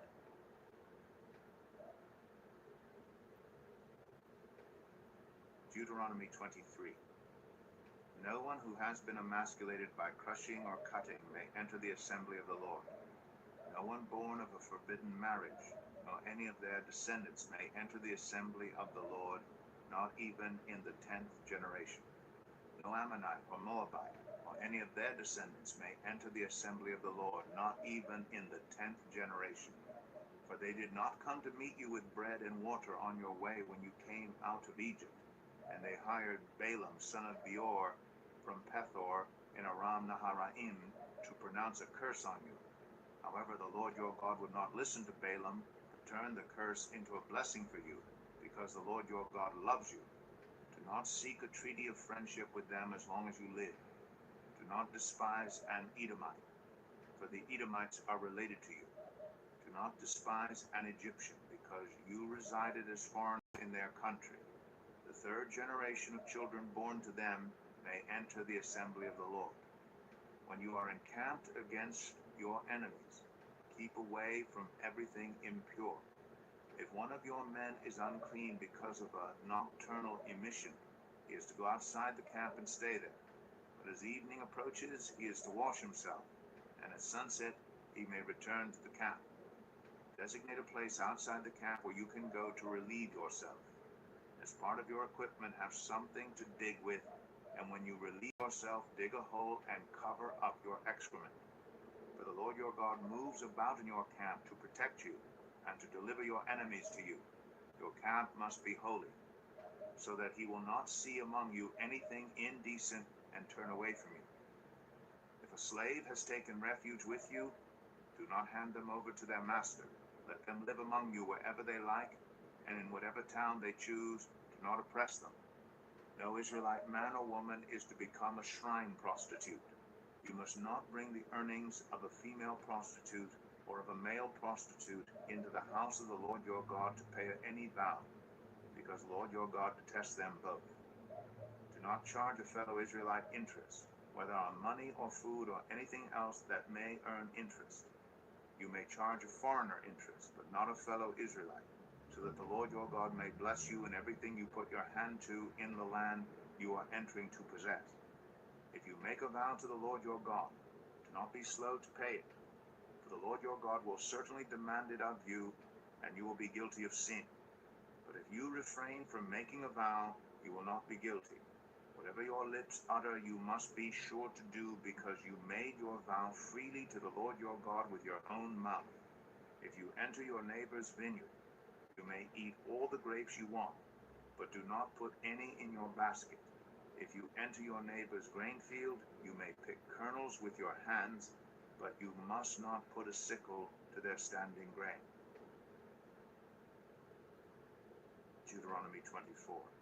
If a man marries a woman who becomes displeasing to him because he finds something indecent about her, and he writes her a certificate of divorce, gives it to her, and sends her from his house, and if after she leaves his house she becomes the wife of another man, and her second husband dislikes her, and writes her a certificate of divorce, gives it to her, and sends her from his house, or if he dies, then her first husband, who divorced her, is not allowed to marry her again after she has been defiled. That would be detestable in the eyes of the Lord. Do not bring sin upon the land the Lord your God is giving you as an inheritance. If a man is recently married, he must not be sent to war or have any other duty laid on him. For 1 year, he is to be free to stay at home and bring happiness to the wife he has married. Do not take a pair of millstones, not even the upper one, as security for a debt, because that would be taking a person's livelihood as security. If someone is caught kidnapping a fellow Israelite and treating or selling them as a slave, the kidnapper must die. You must purge the evil from among them. In cases of defiling skin diseases, be very careful to do exactly as the Levitical priests instruct you. You must follow carefully what I have commanded them. Remember what the Lord your God did to Miriam along the way after you came out of Egypt. When you make a loan of any kind to your neighbor, do not go into their house to get what is offered to you as a pledge. Stay outside and let the neighbor to whom you are making the loan bring the pledge out to you.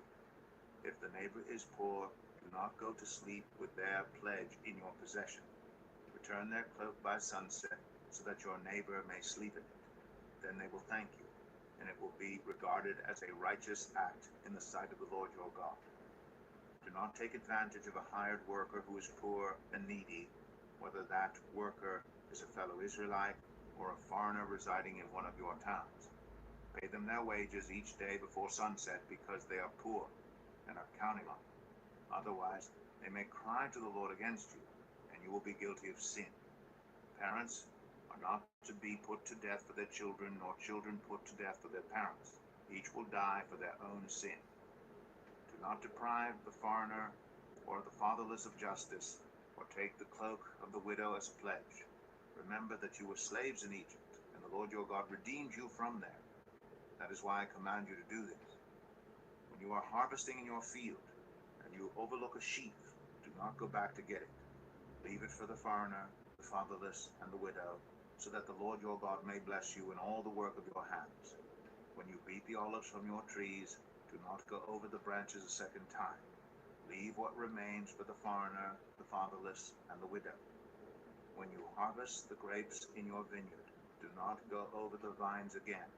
Leave what remains for the foreigner, the fatherless, and the widow. Remember that you were slaves in Egypt. That is why I command you to do this. Deuteronomy 25. When people have a dispute, they are to take it to court, and the judges will decide the case, acquitting the innocent and condemning the guilty. If the guilty person deserves to be beaten, the judge shall make them lie down and have them flogged in his presence with the number of lashes the crime deserves. But the judge must not impose more than 40 lashes. If the guilty party is flogged more than that, your fellow Israelite will be degraded in your eyes. Do not muzzle an ox while it is treading out the grain. If brothers are living together and one of them dies without a son, his widow must not marry outside the family. Her husband's brother shall take her and marry her and fulfill the law to her. The first son she bears shall carry on the name of the dead brother, so that his name will not be blotted out from Israel. However, if a man does not want to marry his brother's wife, she shall go to the elders at the town gate and say, "My husband's brother refuses to carry on his brother's name in Israel. He will not fulfill the duty of a brother-in-law to me." Then the elders of his town shall summon him and talk to him. If he persists in saying, "I do not want to marry her," his brother's widow shall go up to him in the presence of the elders, take off one of his sandals, spit in his face, and say, "This is what is done to the man who will not build up his brother's family line. That man's line shall be known in Israel as the family of the unsandaled." If two men are fighting, and the wife of one of them comes to rescue her husband from his assailant, and she reaches out and seizes him by his private parts, you shall cut off her hand. Show her no pity. Do not have two differing weights in your bag, one heavy, one light.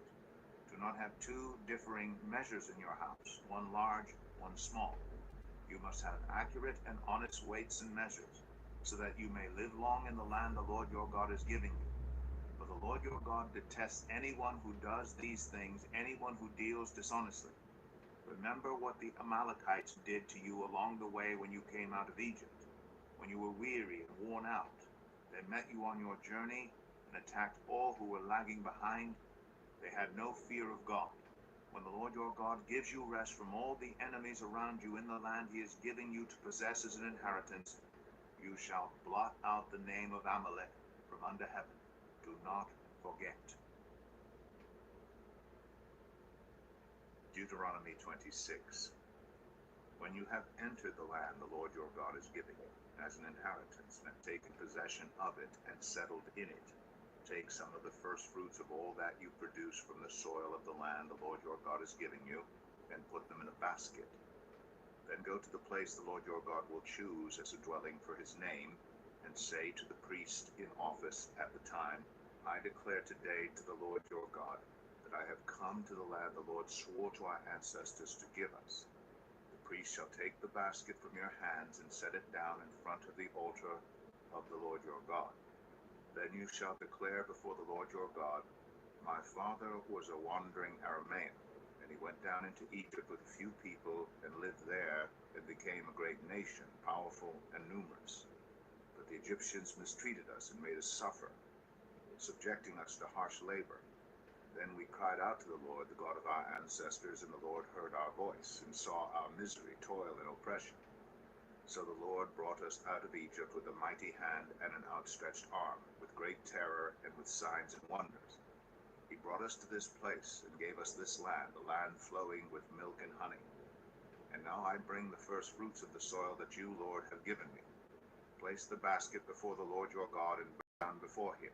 Then you and the Levites and the foreigners residing among you shall rejoice in all the good things the Lord your God has given to you and your household. When you have finished setting aside a tenth of all your produce in the third year, the year of the tithe, you shall give it to the Levite, the foreigner, the fatherless, and the widow, so that they may eat in your towns and be satisfied. Then say to the Lord your God, I have removed from my house the sacred portion, and have given it to the Levite, the foreigner, the fatherless, and the widow, according to all you commanded. I have not turned aside from your commands, nor have I forgotten any of them. I have not eaten any of the sacred portion while I was in mourning, nor have I removed any of it while I was unclean, nor have I offered any of it to the dead. I have obeyed the Lord my God. I have done everything you commanded me. Look down from heaven, your holy dwelling place, and bless your people Israel, and the land you have given us, as you promised on oath to our ancestors, a land flowing with milk and honey. The Lord your God commands you this day to follow these decrees and laws. Carefully observe them with all your heart and with all your soul. You have declared this day that the Lord is your God, and that you will walk in obedience to him, that you will keep his decrees, commands, and laws, that you will listen to him. And the Lord has declared this day that you are his people, his treasured possession, as he promised, and that you are to keep all his commands. He has declared that he will set you in praise, fame, and honor high above all the nations he has made, and that you will be a people holy to the Lord your God, as he promised. Deuteronomy 27. Moses and the elders of Israel commanded the people, keep all these commands that I give you today.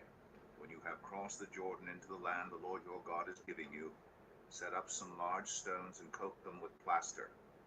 Write on them all the words of this law when you have crossed over to enter the land the Lord your God is giving you, a land flowing with milk and honey, just as the Lord, the God of your ancestors, promised you. And when you have crossed the Jordan, set up these stones on Mount Ebal, as I command you today, and coat them with plaster. Build there an altar to the Lord your God, an altar of stones. Do not use any iron tool on them. Build the altar of the Lord your God with field stones, and offer burnt offerings on it to the Lord your God. Sacrifice fellowship offerings there, eating them and rejoicing in the presence of the Lord your God. And you shall write very clearly all the words of this law on these stones you have set up. Then Moses and the Levitical priests said to all Israel, Be silent, Israel, and listen. You have now become the people of the Lord your God. Obey the Lord your God, and follow his commands and decrees that I give you today. On the same day, Moses commanded the people, When you have crossed the Jordan, these tribes shall stand on Mount Gerizim to bless the people: Simeon, Levi, Judah, Issachar, Joseph, and Benjamin.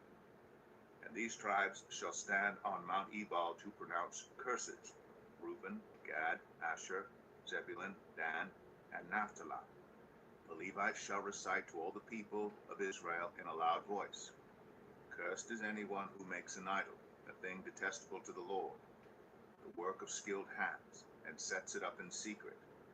Then all the people shall say, Amen. Cursed is anyone who dishonors their father or mother. Then all the people shall say, Amen. Cursed is anyone who moves their neighbor's boundary stone.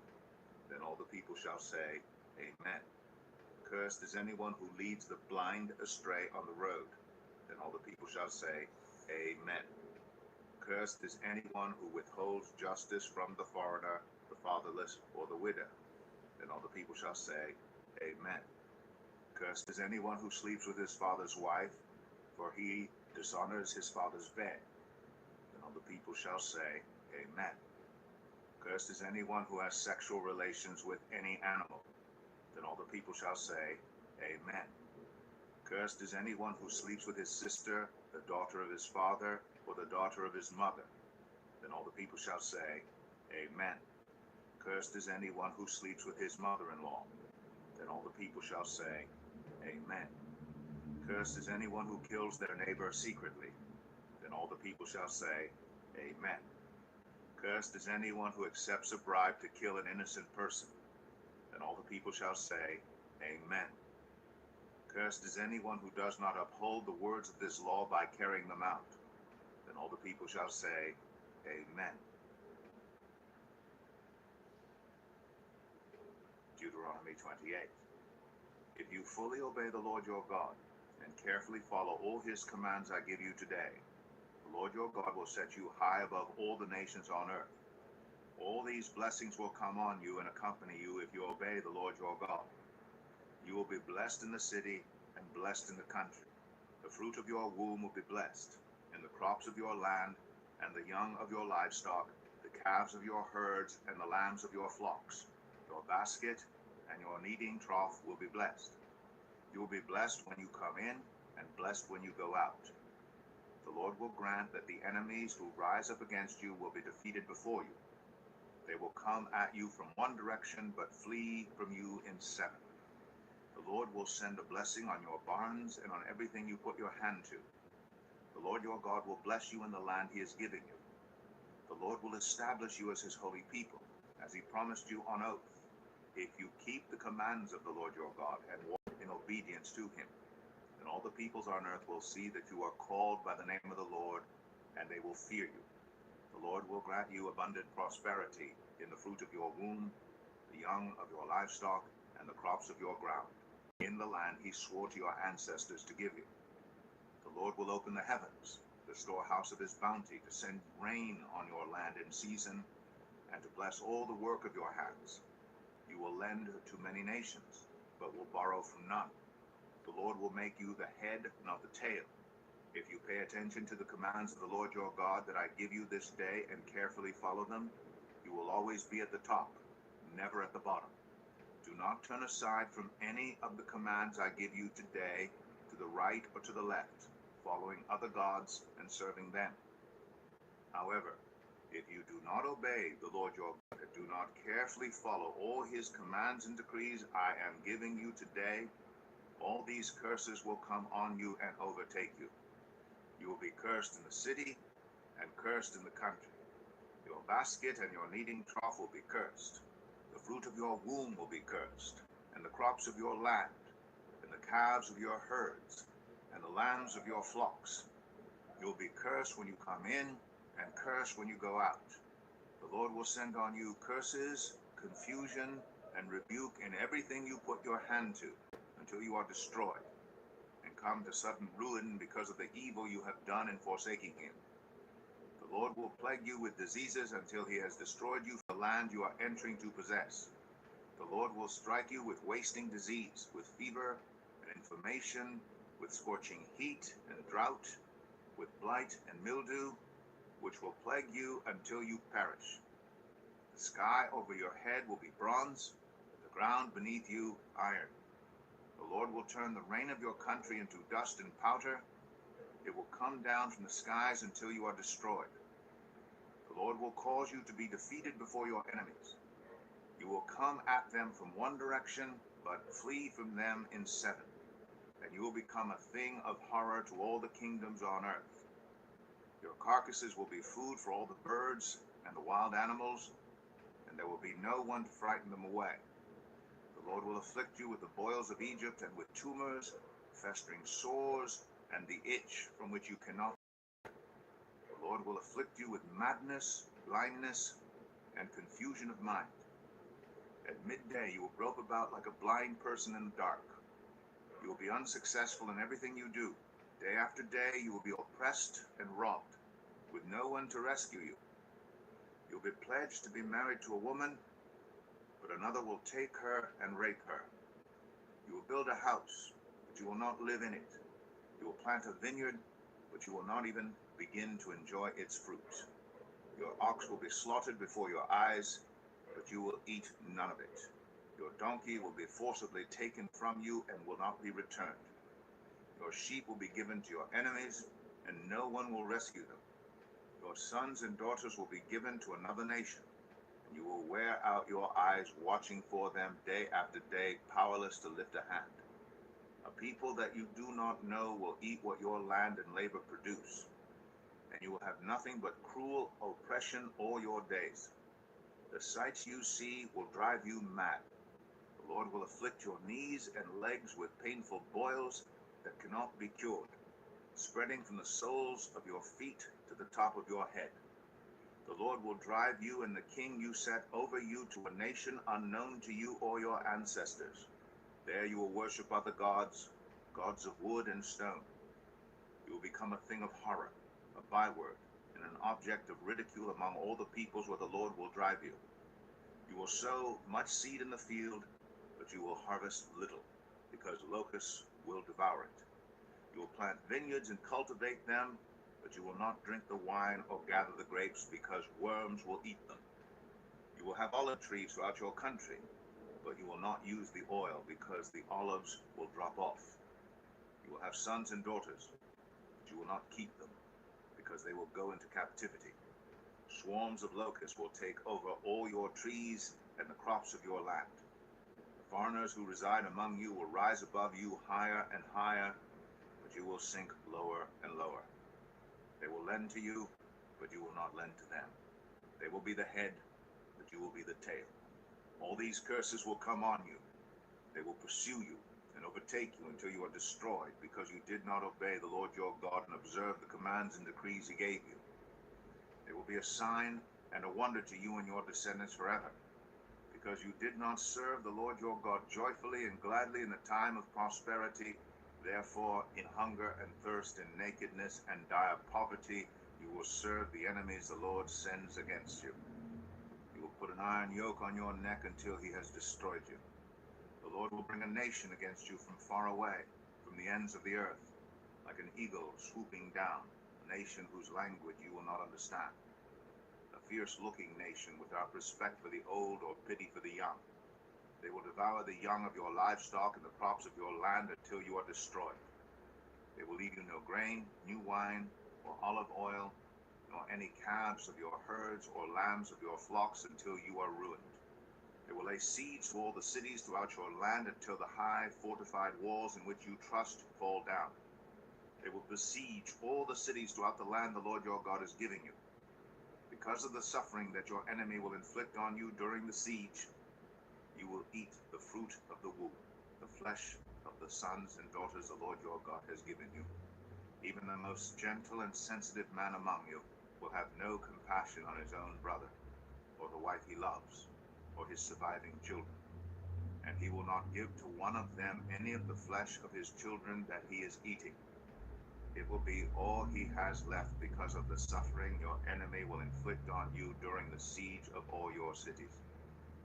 The most gentle and sensitive woman among you, so sensitive and gentle that she would not venture to touch the ground with the sole of her foot, will begrudge the husband she loves, and her own son or daughter, the afterbirth of her womb, and the children she bears. For in her dire need she intends to eat them secretly because of the suffering your enemy will inflict on you during the siege of your cities. If you do not carefully follow all the words of this law which are written in this book, and do not revere this glorious and awesome name, the Lord your God, the Lord will send fearful plagues on you, and your descendants harsh and prolonged disasters, and severe and lingering illnesses.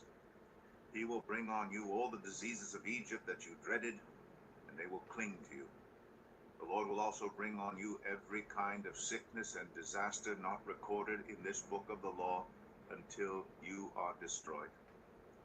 You who were as numerous as the stars in the sky will be left but few in number, because you did not obey the Lord your God. Just as it pleased the Lord to make you prosper and increase in number, so it will please him to ruin and destroy you. You will be uprooted from the land you are entering to possess. Then the Lord will scatter you among all nations, from one end of the earth to the other. There you will worship other gods, gods of wood and stone, which neither you nor your ancestors have known. Among those nations you will find no repose, no resting place for the sole of your foot. There the Lord will give you an anxious mind, eyes weary with longing, and a despairing heart. You live in constant suspense, filled with dread both night and day, never sure of your life. In the morning you will say, if only it were evening, and in the evening, if only it were morning, because of the terror that will fill your hearts and the sights that your eyes will see. The Lord will send you back in ships to Egypt on a journey I said you should never make again. There you will offer yourselves for sale to your enemies as male and female slaves, but no one will buy you. Deuteronomy 29. These are the terms of the covenant the Lord commanded Moses to make with the Israelites in Moab, in addition to the covenant he had made with them in Horeb.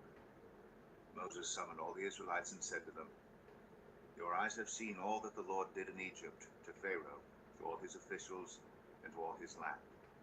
With your own eyes you saw those great trials, those signs and great wonders. But to this day the Lord has not given you a mind that understands, or eyes that see, or ears that hear. Yet the Lord says, during the 40 years that I led you through the wilderness, your clothes did not wear out, nor did the sandals on your feet. You ate no bread and drank no wine or other fermented drink. I did this so that you might know that I am the Lord your God. When you reach this place, Sihon, king of Heshbon, and Og, king of Bashan, came out to fight against us, but we defeated them. We took their land and gave it as an inheritance to the Reubenites, the Gadites, and the half-tribe of Manasseh. Carefully follow the terms of this covenant, so that you may prosper in everything you do. All of you are standing today in the presence of the Lord your God, your leaders and chief men, your elders and officials, and all the other men of Israel, together with your children and your wives and the foreigners living in your camps who chop your wood and carry your water. You are standing here in order to enter into a covenant with the Lord your God, the covenant the Lord is making with you this day and sealing with an oath, to confirm you this day as his people, that he may be your God as he promised you, and as he swore to your fathers, Abraham, Isaac, and Jacob. I am making this covenant with its oath not only with you, who are standing here with us today in the presence of the Lord our God, but also with those who are not here today.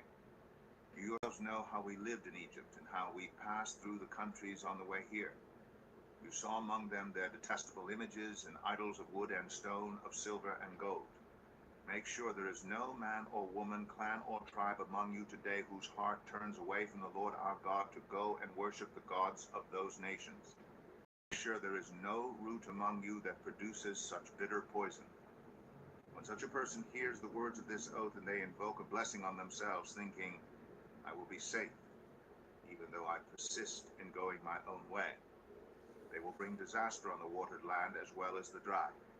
The Lord will never be willing to forgive them. His wrath and zeal will burn against them. All the curses written in this book will fall on them, and the Lord will blot out their names from under heaven. The Lord will single them out from all the tribes of Israel for disaster, according to all the curses of the covenant written in this book of the law.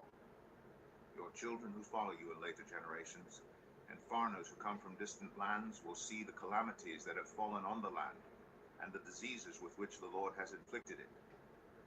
The whole land will be a burning waste of salt and sulfur, nothing planted, nothing sprouting, no vegetation growing on it. It will be like the destruction of Sodom and Gomorrah, Admah, and Zeboim, which the Lord overthrew in fierce anger. All the nations will ask, why has the Lord done this to this land? Why this fierce burning anger?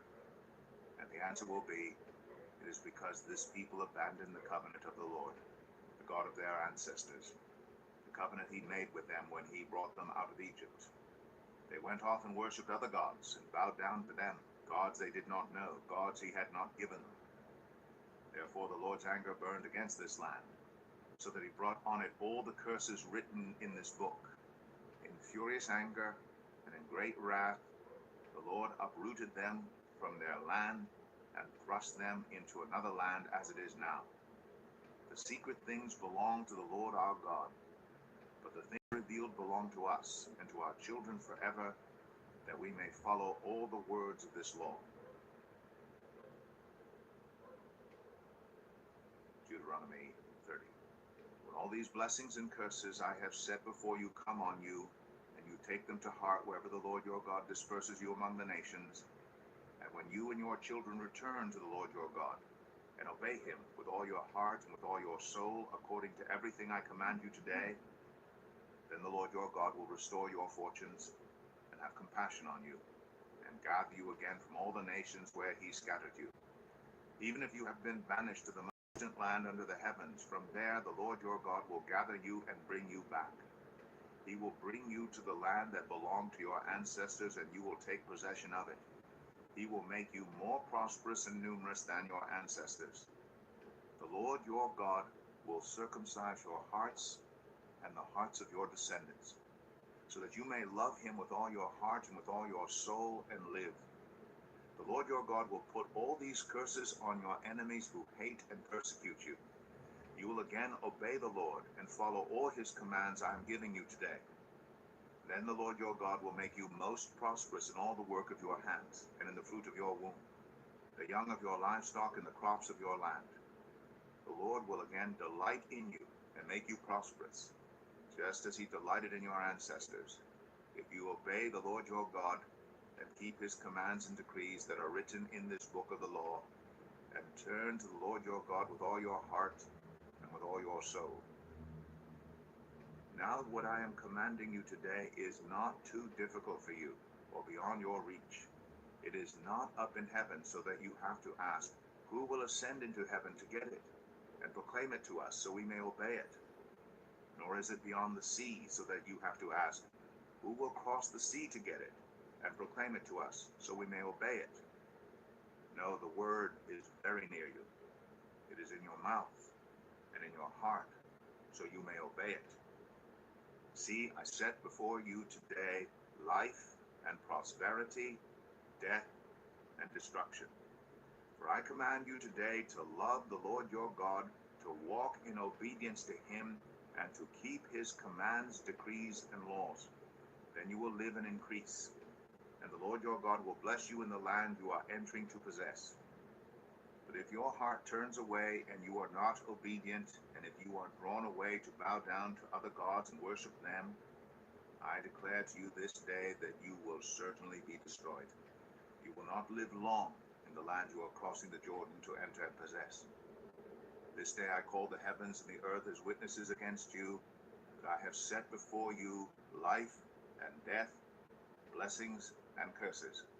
Now choose life, so that you and your children may live, and that you may love the Lord your God, listen to his voice, and hold fast to him. For the Lord is your life, and he will give you many years in the land he swore to give to your fathers, Abraham, Isaac, and Jacob.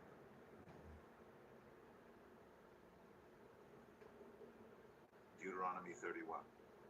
Then Moses went out and spoke these words to all Israel. I am now 120 years old, and I am no longer able to lead you. The Lord has said to me, you shall not cross the Jordan. The Lord your God himself will cross over ahead of you. He will destroy these nations before you, and you will take possession of their land. Joshua also will cross over ahead of you, as the Lord said. And the Lord will do to them what he did to Sihon and Og, the kings of the Amorites, whom he destroyed along with their land. The Lord will deliver them to you, and you must do to them all that I have commanded you. Be strong and courageous. Do not be afraid or terrified because of them. For the Lord your God goes with you. He will never leave you nor forsake you. Then Moses summoned Joshua and said to him in the presence of all Israel, be strong and courageous, for you must go with this people into the land that the Lord swore to their ancestors to them, and you must divide it among them as their inheritance. The Lord himself goes before you and will be with you. He will never leave you nor forsake you. Do not be afraid, do not be discouraged. So Moses wrote down this law and gave it to the Levitical priests, who carried the ark of the covenant of the Lord, and to all the elders of Israel. Then Moses commanded them, at the end of every 7 years, in the year of canceling debts, during the festival of tabernacles, when all Israel comes to appear before the Lord your God at the place he will choose, you shall read this law before them in their hearing. Assemble the people, men, women, and children, and the foreigners residing in your towns, so they can listen and learn to fear the Lord your God and follow carefully all the words of this law. Their children who do not know this law must hear it and learn to fear the Lord your God as long as you live in the land you are crossing the Jordan to possess. The Lord said to Moses, now the day of your death is near. Call Joshua and present yourselves at the tent of meeting, where I will commission him. So Moses and Joshua came and presented themselves at the tent of meeting. Then the Lord appeared at the tent in a pillar of cloud, and the cloud stood over the entrance to the tent. And the Lord said to Moses, you are going to rest with your ancestors, and these people will soon prostitute themselves to the foreign gods of the land they are entering. They will forsake me and break the covenant I made with them. And in that day I will become angry with them and forsake them. I will hide my face from them, and they will be destroyed. Many disasters and calamities will come on them, and in that day they will ask, have not these disasters come on us because our God is not with us? And I will certainly hide my face in that day because of all their wickedness turning to other gods. Now write down this song and teach it to the Israelites, and have them sing it, so that it may be a witness for me against them. When I have brought them into the land flowing with milk and honey, the land I promised on oath to their ancestors, and when they eat their fill and thrive, they will turn to other gods and worship them, rejecting me and breaking my covenant. And when many disasters and calamities come on them, this song will testify against them, because it will not be forgotten by their descendants. I know what they are disposed to do, even before I bring them into the land I promised them on oath. So Moses wrote down this song that day and taught it to the Israelites. The Lord gave this command to Joshua son of Nun, be strong and courageous, for you will bring the Israelites into the land I promised them on oath, and I myself will be with you. After Moses finished writing in a book the words of this law from beginning to end, he gave this command to the Levites who carried the ark of the covenant of the Lord. Take this book of the law and place it beside the ark of the covenant of the Lord your God. There it will remain as a witness against you. For I know how rebellious and stiff-necked you are. If you have been rebellious against the Lord while I am still alive and with you, how much more will you rebel after I die? Assemble before me all the elders of your tribes and all your officials, so that I can speak these words in their hearing and call the heavens and the earth to testify against them. For I know that after my death you are sure to become utterly corrupt, and to turn from the way I have commanded you. In days to come, disaster will fall on you, because you will do evil in the sight of the Lord, and arouse his anger by what your hands have made. And Moses recited the words of this song from beginning to end in the hearing of the whole assembly of Israel. Deuteronomy 32. Listen, you heavens, and I will speak. Hear, you earth, the words of my mouth. Let my teaching fall like rain, and my words descend like dew, like showers on new grass, like abundant rain on tender plants. I will proclaim the name of the Lord. Oh, praise the greatness of our God. He is the rock, his works are perfect, and all his ways are just. A faithful God who does no wrong, upright and just is he. They are corrupt and not his children. To their shame they are a warped and crooked generation. Is this the way you repay the Lord, you foolish and unwise people? Is he not your Father, your Creator, who made you and formed you? Remember the days of old. Consider the generations long past. Ask your father, and he will tell you, your elders, and they will explain to you. When the Most High gave the nations their inheritance, when he divided all mankind, he set up boundaries for the peoples according to the number of the sons of Israel. For the Lord's portion is his people, Jacob his allotted inheritance. In a desert land he found him, in a barren and howling waste. He shielded him and cared for him. He guarded him as the apple of his eye. Like an eagle that stirs up its nest and hovers over its young, that spreads its wings to catch them and carries them aloft, the Lord alone led him. No foreign god was with him. He made him ride on the heights of the land and fed him with the fruit of the fields. He nourished him with honey from the rock and with oil from the flinty crag, with curds and milk from herd and flock, and with fattened lambs and goats, with choice rams of Bashan and the finest kernels of wheat. You drank the foaming blood of the grape. Jeshurun grew fat and kicked. Filled with food, they became heavy and sleek. They abandoned the God who made them and rejected the rock, their Savior. They made him jealous with their foreign gods and angered him with their detestable idols. They sacrificed to false gods, which are not God, gods they had not known, gods that recently appeared, gods your ancestors did not fear. You deserted the rock who fathered you. You forgot the God who gave you birth. The Lord saw this and rejected them because he was angered by his sons and daughters. I will hide my face from them, he said, and see what their end will be.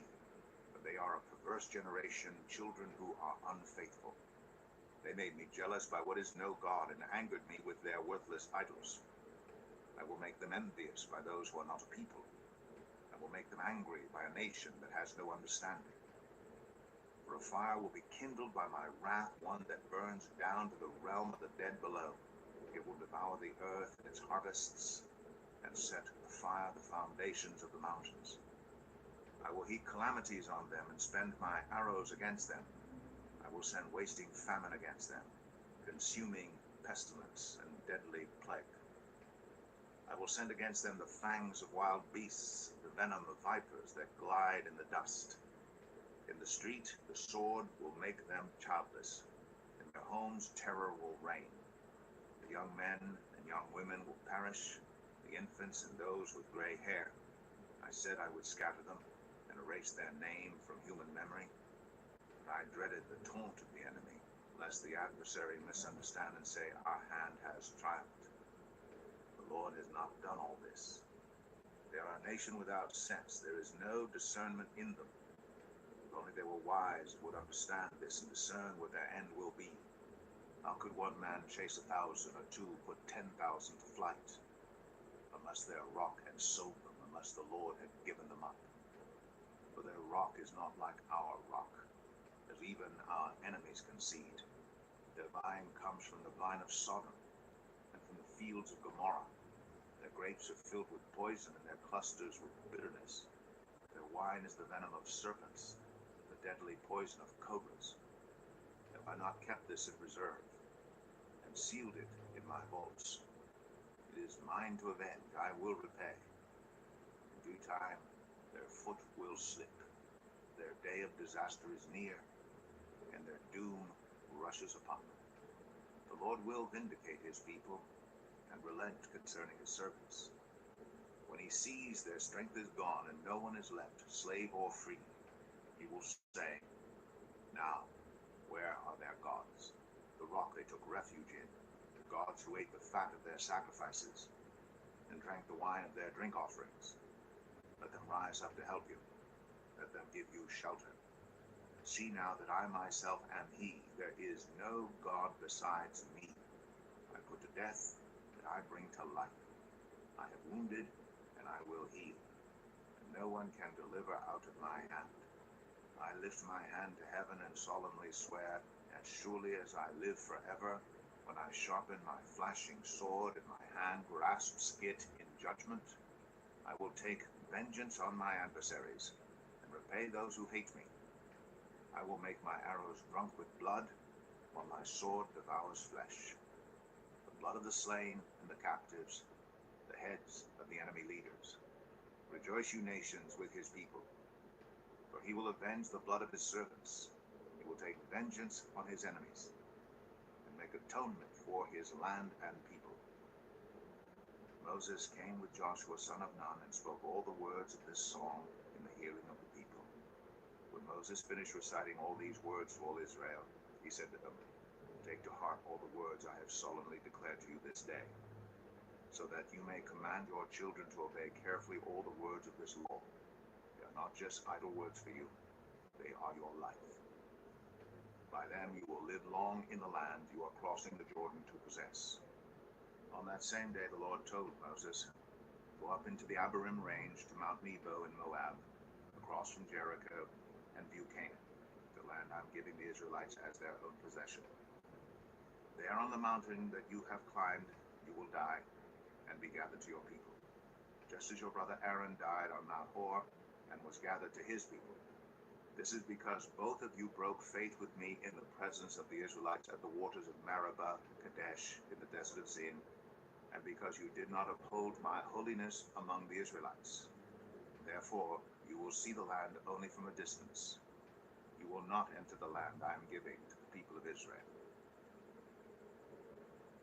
Deuteronomy 33. This is the blessing that Moses, the man of God, pronounced on the Israelites before his death. He said, the Lord came from Sinai and dawned over them from Seir. He shone forth from Mount Paran. He came with myriads of holy ones from the south, from his mountain slopes. Surely it is you who love the people. All the holy ones are in your hand. At your feet they all bow down, and from you receive instruction. The law that Moses gave us, the possession of the assembly of Jacob. He was king over Jeshurun, when the leaders of the people assembled along with the tribes of Israel. Let Reuben live and not die, nor his people be few. And this he said about Judah. Hear, Lord, the cry of Judah. Bring him to his people. With his own hands he defends his cause. Nor be his help against his foes. About Levi he said, your Thummim and Urim belong to your faithful servant. You tested him at Massah. You contended with him at the waters of Meribah. He said of his father and mother, I have no regard for them. He did not recognize his brothers or acknowledge his own children, but he watched over your word and guarded your covenant. He teaches your precepts to Jacob and your law to Israel. He offers incense before you and whole burnt offerings on your altar. Bless all his skills, Lord, and be pleased with the work of his hands. Strike down those who rise against him, his foes, till they rise no more. About Benjamin he said, let the beloved of the Lord rest secure in him, for he shields him all day long, and the one the Lord loves rests between his shoulders. About Joseph he said, may the Lord bless his land with the precious dew from heaven above, and with the deep waters that lie below. With the best the sun brings forth, and the finest the moon can yield. With the choicest gifts of the ancient mountains, and the fruitfulness of the everlasting hills. With the best gifts of the earth and its fullness, and the favor of him who dwelt in the burning bush. Let all these rest on the head of Joseph, on the brow of the prince among his brothers. In majesty he is like a firstborn bull. His horns are the horns of a wild ox. With them he will gore the nations, even those at the ends of the earth. Such are the 10,000s of Ephraim, such are the thousands of Manasseh. About Zebulun he said, Rejoice, Zebulun, in your going out, and you, Issachar, in your tents. They will summon peoples to the mountain, and there offer the sacrifices of the righteous. They will feast on the abundance of the seeds, on the treasures hidden in the sand. About Gad he said, Blessed is he who enlarges Gad's domain. Gad lives there like a lion, tearing at arm or head. He chose the best land for himself. The leader's portion was kept for him. When the heads of the people assembled, he carried out the Lord's righteous will and his judgments concerning Israel. About Dan he said, Dan is a lion's cub, springing out of Bashan. About Naphtali he said, Naphtali is abounding with the favor of the Lord, and is full of his blessing. He will inherit southward to the lake.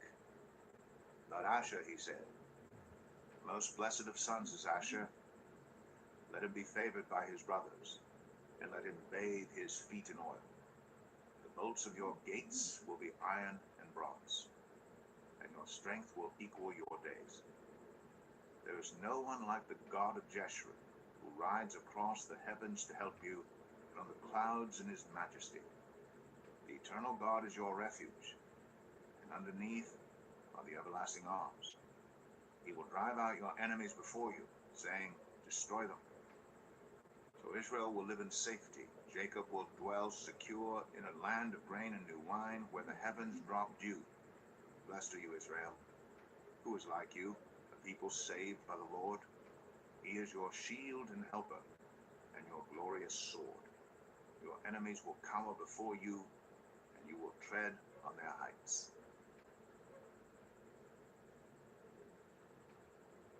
Deuteronomy 34. Then Moses climbed Mount Nebo from the plains of Moab to the top of Pisgah, across from Jericho. There the Lord showed him the whole land, from Gilead to Dan, all of Naphtali, the territory of Ephraim and Manasseh, all the land of Judah as far as the Mediterranean Sea, the Negev, and the whole region from the valley of Jericho, the city of palms, as far as Zoar. Then the Lord said to him, This is the land I promised on oath to Abraham, Isaac, and Jacob when I said, I will give it to your descendants. I have let you see it with your eyes, but you will not cross over into it. And Moses, the servant of the Lord, died there in Moab, as the Lord had said. He buried him in Moab, in the valley opposite Beth Peor. But to this day no one knows where his grave is. Moses was 120 years old when he died, yet his eyes were not weak, nor his strength gone. The Israelites grieved for Moses in the plains of Moab 30 days, until the time of weeping and mourning was over. Now Joshua, son of Nun, was filled with the spirit of wisdom, because Moses had laid his hands on him. So the Israelites listened to him and did what the Lord had commanded Moses. Since then, no prophet has risen in Israel like Moses, whom the Lord knew face to face, who did all those signs and wonders the Lord sent him to do in Egypt, to Pharaoh and to all his officials and to his whole land. But no one has ever shown the mighty power or performed the awesome deeds that Moses did in the sight of all Israel.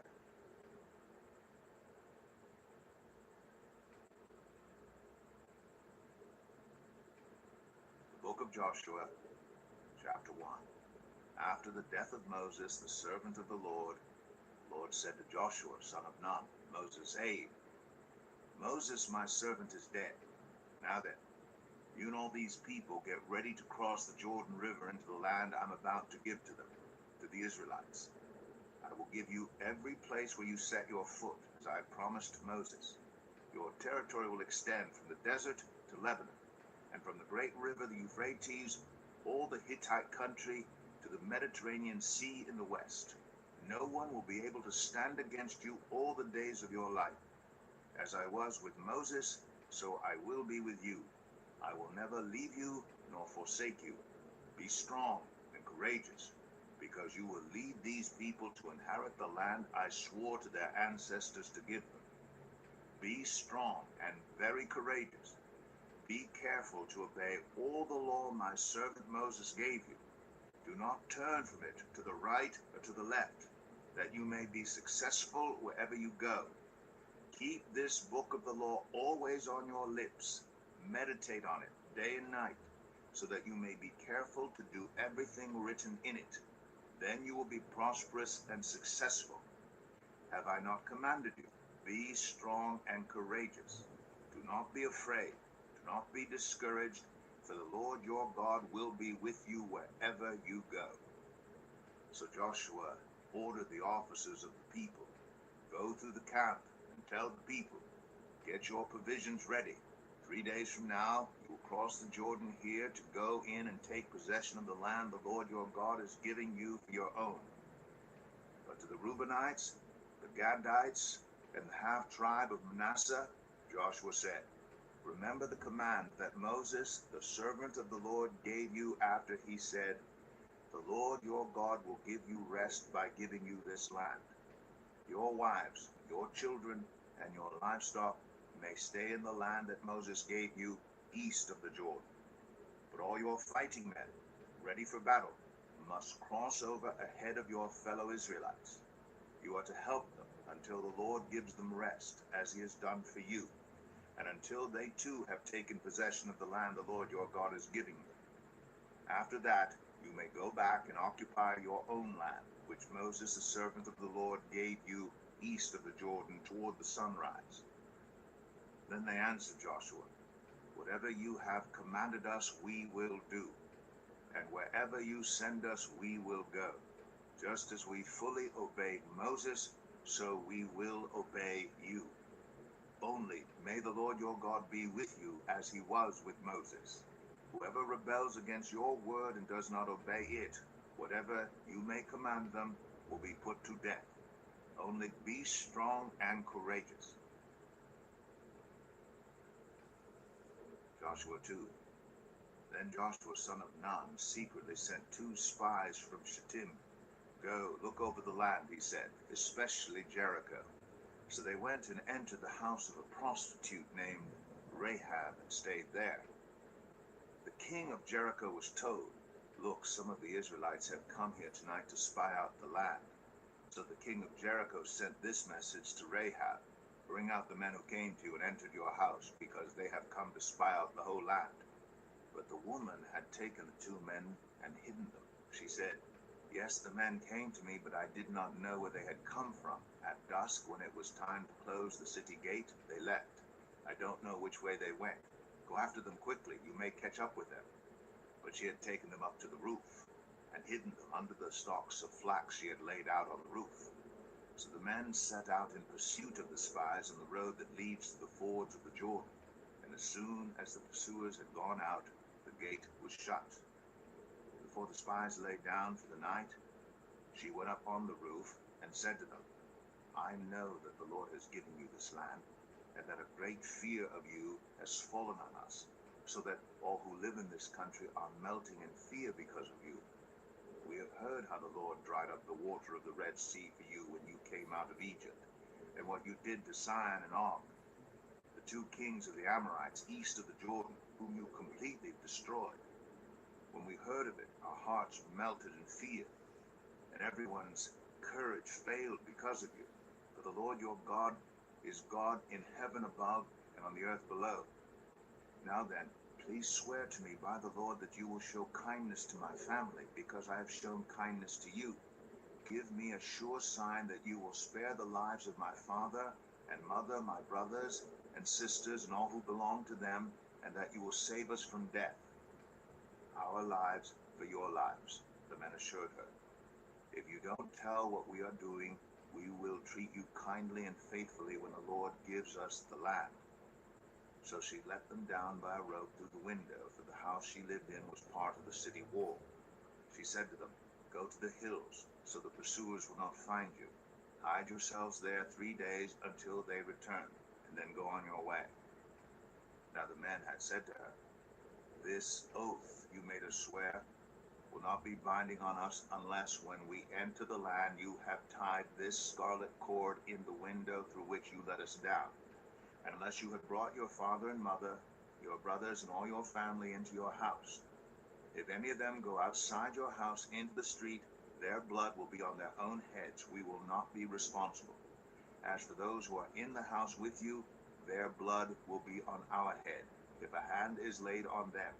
But if you tell what we are doing, we will be released from the oath you made us swear." "Agreed," she replied. "Let it be as you say." So she sent them away, and they departed. And she tied the scarlet cord in the window.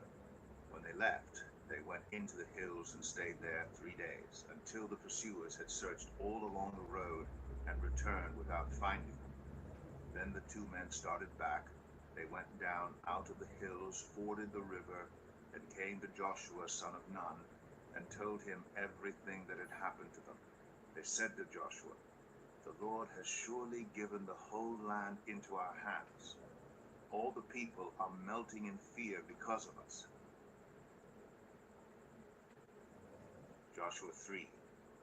Early in the morning, Joshua and all the Israelites set out from Shittim and went to the Jordan, where they camped before crossing over. After 3 days, the officers went throughout the camp, giving orders to the people.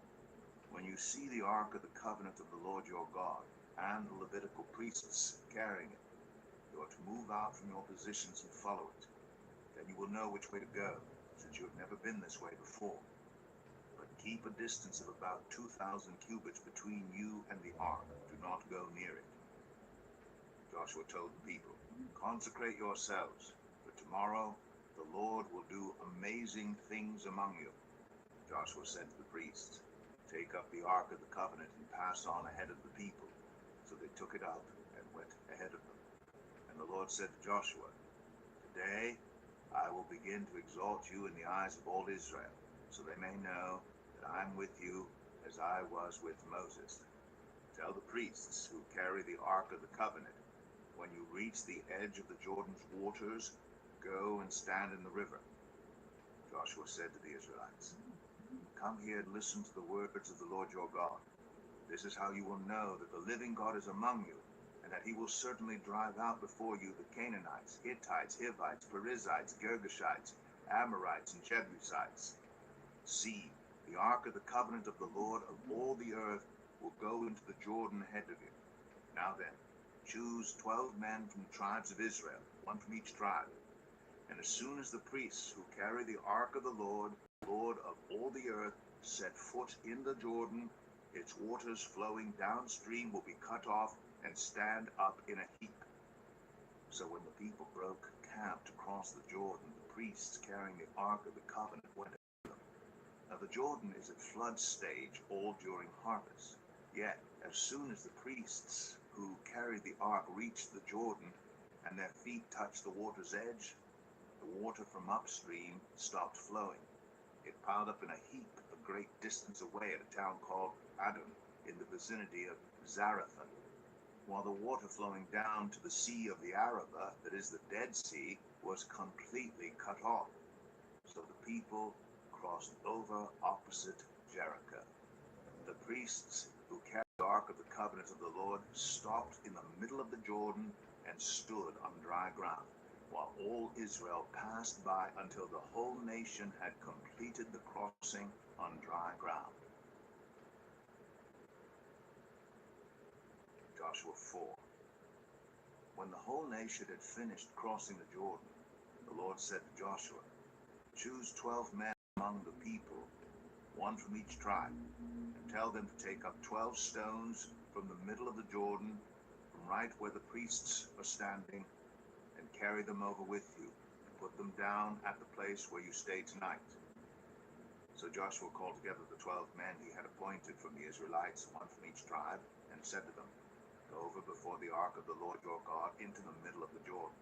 Each of you is to take up a stone on his shoulder according to the number of the tribes of the Israelites, to serve as a sign among you. In the future, when your children ask you, what do these stones mean? Tell them that the flow of the Jordan was cut off before the ark of the covenant of the Lord. When it crossed the Jordan, the waters of the Jordan were cut off. These stones are to be a memorial to the people of Israel forever. So the Israelites did as Joshua commanded them. They took 12 stones from the middle of the Jordan according to the number of the tribes of the Israelites, as the Lord had told Joshua, and they carried them over with them to their camp when they put them down. Joshua set up the 12 stones that had been in the middle of the Jordan at the spot where the priests who carried the Ark of the Covenant had stood, and they are there to this day. Now the priests who carried the Ark remained standing in the middle of the Jordan until everything the Lord had commanded Joshua was done by the people, just as Moses had directed Joshua. The people hurried over, and as soon as all of them had crossed, the ark of the Lord and the priests came to the other side where the people watched. The men of Reuben, Gad, and the half-tribe of Manasseh crossed over, ready for battle, in front of the Israelites, as Moses had directed them. About 40,000 armed for battle crossed over before the Lord to the plains of Jericho for war. That day the Lord exalted Joshua in the sight of all Israel, and they stood in awe of him all the days of his life, just as they stood in awe of Moses. Joshua, command the priests carrying the Ark of the Covenant law to come up out of the Jordan. So Joshua commanded the priests, come up out of the Jordan. And the priests came up out of the river, carrying the Ark of the Covenant of the Lord. No sooner had they set their feet on the dry ground than the waters of the Jordan returned to their place and ran at flood stage as before. On the 10th day of the first month, the people went up from the Jordan and camped at Gilgal, on the eastern border of Jericho. And Joshua set up at Gilgal the 12 stones they had taken out of the Jordan. He said to the Israelites, in the future, when your descendants ask their parents, what do these stones mean? Tell them, Israel crossed the Jordan on dry ground. For the Lord your God dried up the Jordan before you until you had crossed over. The Lord your God did to the Jordan what he had done to the Red Sea, when he dried it up before us until we had crossed over. He did this so that all the peoples of the earth might know that the hand of the Lord is powerful, and so that you might always fear the Lord your God. Joshua 5. Now when all the Amorite kings west of the Jordan, all the Canaanite kings along the coast heard how the Lord had dried up the Jordan before the Israelites until they had crossed over, their hearts melted in fear, and they no longer had the courage to face the Israelites. At that time the Lord said to Joshua, make flint knives, and circumcise the Israelites again. So Joshua made flint knives, and circumcised the Israelites at Gibeath Araloth. Now this is why he did so. All those who came out of Egypt, all the men of military age, died in the wilderness on the way after leaving Egypt. All the people that came out had been circumcised, but all the people born in the wilderness during the journey from Egypt had not. The Israelites had moved about in the wilderness 40 years until all the men who were of military age when they left Egypt had died, since they had not obeyed the Lord.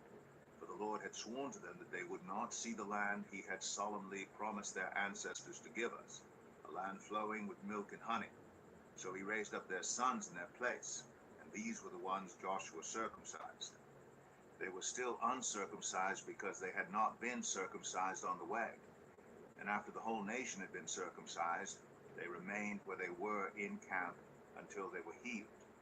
Then the Lord said to Joshua, today I have rolled away the reproach of Egypt from you. So the place has been called Gilgal to this day. On the evening of the 14th day of the month, while camped at Gilgal on the plains of Jericho, the Israelites celebrated the Passover. The day after the Passover, that very day, they ate some of the produce of the land, unleavened bread and roasted grain. The manna stopped the day after they ate this food from the land. There was no longer any manna for the Israelites, but that year they ate the produce of Canaan. Now when Joshua was near Jericho, He looked up and saw a man standing in front of him with a drawn sword in his hand. Joshua went up to him and asked, "Are you for us or for our enemies?" "Neither," he replied, "but as commander of the army of the Lord, I have now come." Then Joshua fell face down to the ground in reverence and asked him, "What message does my Lord have for his servant?" The commander of the Lord's army replied, "Take off your sandals, for the place where you are standing is holy." And Joshua did so. Joshua 6. Now the gates of Jericho were securely barred because of the Israelites. No one went out, and no one came in. Then the Lord said to Joshua, "See, I have delivered Jericho into your hands, along with its king and its fighting men. March around the city once with all the armed men. Do this for 6 days. Have 7 priests carrying trumpets of ram's horns in front of the ark. On the 7th day, march around the city 7 times with the priests blowing the trumpets. When you hear them sound a long blast on the trumpets, have the whole army give a loud shout. Then the wall of the city will collapse, and the army will go up, everyone straight in." So Joshua son of Nun called the priests and said to them, "Take up the ark of the covenant of the Lord and have 7 priests carrying trumpets in front of it." And he ordered the army, "Advance, march around the city, with an armed guard going ahead of the ark of the Lord." When Joshua had spoken to the people, the 7 priests carrying the 7 trumpets before the Lord went forward, blowing their trumpets, and the ark of the Lord's covenant followed them. The armed guard marched ahead of the priests, who blew the trumpets, and the rear guard followed the ark. All this time the trumpets were sounding. But Joshua had commanded the army, "Do not give a war cry, do not raise your voices, do not say a word until the day I tell you to shout. Then shout." So he had the ark of the Lord carried around the city, returned to camp, and spent the night there. Joshua got up early the next morning, and the priests took up the ark of the Lord. The 7 priests carrying the 7 trumpets went forward, marching before the ark of the Lord and blowing the trumpets. The armed men went ahead of them, and the rear guard followed the ark of the Lord, while the trumpets kept sounding. So on the 2nd day they marched around the city once and returned to the camp. They did this for 6 days. On the 7th day they got up at daybreak and marched around the city 7 times in the same manner, except that on that day they circled the city 7 times. The 7th time around, when the priests sounded the trumpet blast, Joshua commanded the army, "Shout, for the Lord has given you the city. The city and all that is in it are to be devoted to the Lord. Only Rahab the prostitute and all who are with her in her house shall be spared, because she hid the spies we sent. But keep away from the devoted things, so that you will not bring about your own destruction by taking any of them. Otherwise you will make the camp of Israel liable to destruction and bring trouble on it. All the silver and gold and the articles of bronze and iron are sacred to the Lord and must go into his treasury." When the trumpets sounded, the army shouted, and the sound of the trumpet, when the men gave a loud shout, the wall collapsed. So everyone charged straight in, and they took the city. They devoted the city to the Lord and destroyed with the sword every living thing in it, men and women, young and old, cattle, sheep, and donkeys. Joshua said to the 2 men who had spied out the land, "Go into the prostitute's house and bring her out and all who belong to her, in accordance with your oath to her." So the young men who had done the spying went in and brought out Rahab, her father and mother, her brothers and sisters, and all who belonged to her. They brought out her entire family and put them in a place outside the camp of Israel. Then they burned the whole city and everything in it. But they put the silver and gold and the articles of bronze and iron into the treasury of the Lord's house. But Joshua spared Rahab the prostitute with her family and all who belonged to her, because she hid the men Joshua had sent as spies to Jericho, and she lives among the Israelites to this day. At that time Joshua pronounced this solemn oath: Cursed before the Lord is the one who undertakes to rebuild this city, Jericho. At the cost of his firstborn son, he will lay its foundations. At the cost of his youngest, he will set up its gates. So the Lord was with Joshua, and his fame spread throughout the land. Joshua 7. But the Israelites were unfaithful in regard to the devoted things. Achan, son of Carmi, the son of Zimri, the son of Zerah, of the tribe of Judah, took some of them. So the Lord's anger burned against Israel. Now Joshua sent men from Jericho to Ai, which is near Bethaven, to the east of Bethel, and told them, "Go up and spy out the region." So the men went up and spied out Ai. When they returned to Joshua, they said, "Not all the army will have to go up against Ai. Send 2,000 or 3,000 men to take it, and do not weary the whole army, for only a few people live there." So about 3,000 went up, but they were routed by the men of Ai, who killed about 36 of them. They chased the Israelites from the city gate as far as the stone quarries, and struck them down on the slopes. At this, the hearts of the people melted in fear and became like water. Then Joshua tore his clothes and fell face down to the ground before the ark of the Lord, remaining there till evening. The elders visited the same and sprinkled dust on their heads. And Joshua said, "Alas, sovereign Lord, why did you ever bring this people across the Jordan to deliver us into the hands of the Amorites to destroy us? If only we had been content to stay on the other side of the Jordan. Pardon your servant, Lord. What can I say now that Israel has been routed by its enemies? The Canaanites and the other people of the country will hear about this, and they will surround us and wipe out our name from the earth. What then will you do for your own great name?" The Lord said to Joshua, "Stand up. What are you doing down on your face? Israel has sinned. They have violated my covenant, which I commanded them to keep. They have taken some of the devoted things. They have stolen. They have lied. They have put them with their own possessions. That is why the Israelites cannot stand against their enemies. They turn their backs and run because they have been made liable to destruction. I will not be with you any more unless you destroy whatever among you is devoted to destruction. Go, consecrate the people. Tell them, consecrate yourselves in preparation for tomorrow. For this is what the Lord, the God of Israel, says. There are devoted things among you, Israel. You cannot stand against your enemies until you remove them. In the morning, present yourselves tribe by tribe. The tribe the Lord chooses shall come forward clan by clan. The clan the Lord chooses shall come forward family by family. And the family the Lord chooses shall come forward man by man. Whoever is caught with the devoted things shall be destroyed by fire, along with all that belongs to him. He has violated the covenant of the Lord and has done an outrageous thing in Israel." Early the next morning, Joshua had Israel come forward by tribes, and Judah was chosen.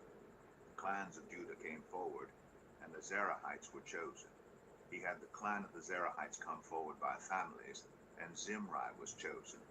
Joshua had his family come forward man by man, and Achan, son of Carmi, the son of Zimri, the son of Zerah of the tribe of Judah, was chosen. Then Joshua said to Achan, "My son, give glory to the Lord, the God of Israel, and honor him. Tell me what you have done. Do not hide it from me." Achan replied, "It is true, I have sinned against the Lord, the God of Israel. This is what I have done. When I saw in the plunder a beautiful robe from Babylonia, 200 shekels of silver, and a bar of gold weighing 50 shekels, I coveted them and took them. They are hidden in the ground inside my tent, with the silver underneath." So Joshua sent messengers, and they ran to the tent, and there it was, hidden in his tent with the silver underneath. They took the things from the tent, brought them to Joshua and all the Israelites, and spread them out before the Lord. Then Joshua, together with all Israel, took Achan, son of Zerah, the silver, the robe, the gold bar, his sons and daughters, his cattle, donkeys, and sheep, his tent, and all that he had, to the valley of Achor. Joshua said, "Why have you brought this trouble on us? The Lord will bring trouble on you today." Then all Israel stoned him, and after they had stoned the rest, they burned them. Over Achan they heaped up a large pile of rocks, which remains to this day. Then the Lord turned from his fierce anger. Therefore, that place has been called the Valley of Achor ever since.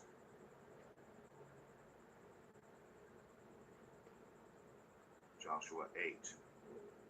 Then the Lord said to Joshua, "Do not be afraid, do not be discouraged.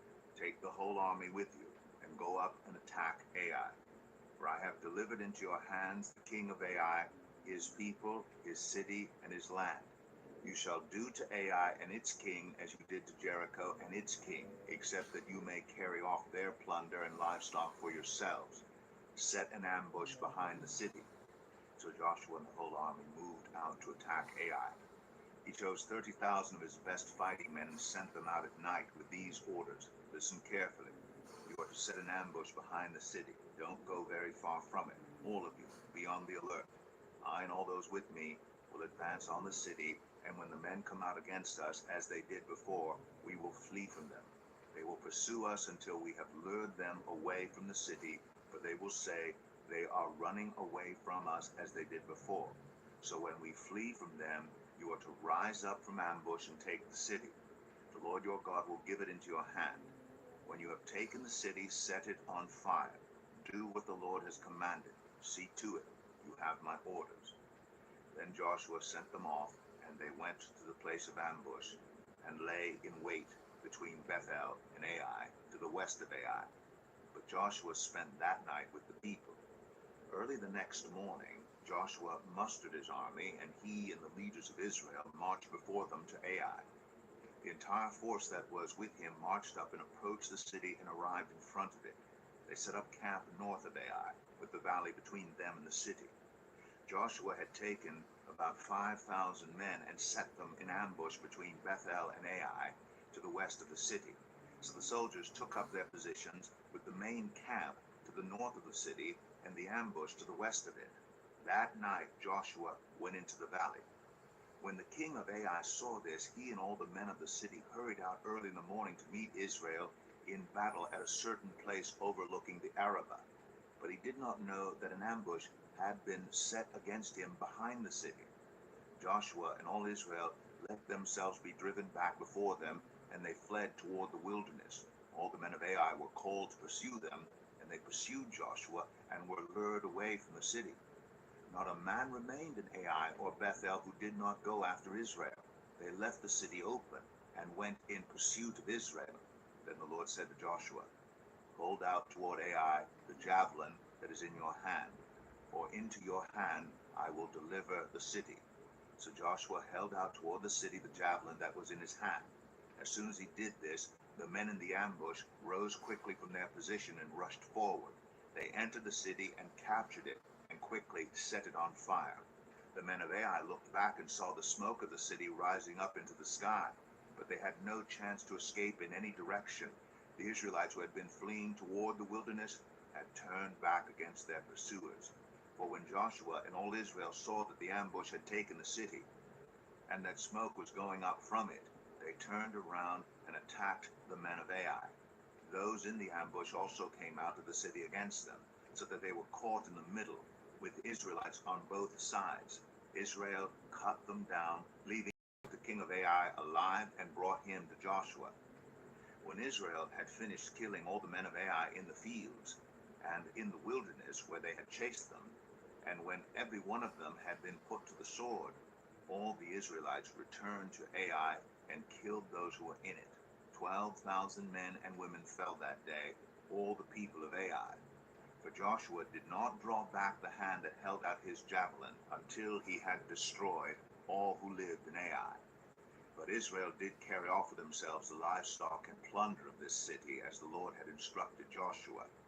So Joshua burned Ai and made it a permanent heap of ruins, a desolate place to this day. He impaled the body of the king of Ai on a pole and left it there until evening. At sunset, Joshua ordered them to take the body from the pole and throw it down at the entrance of the city gate. And they raised a large pile of rocks over it, which remains to this day. Then Joshua built on Mount Ebal an altar to the Lord, the God of Israel, as Moses, the servant of the Lord, had commanded the Israelites. He built it according to what is written in the book of the law of Moses, an altar of uncut stones, on which no iron tool had been used.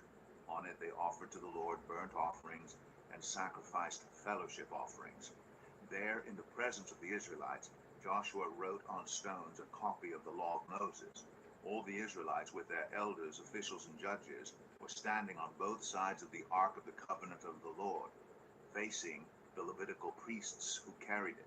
Both the foreigners living among them and the native born were there. Half of the people stood in front of Mount Gerizim, and half of them in front of Mount Ebal, as Moses, the servant of the Lord, had formerly commanded when he gave instructions to bless the people of Israel. Afterward, Joshua read all the words of the law, the blessings and the curses, just as it is written in the book of the law.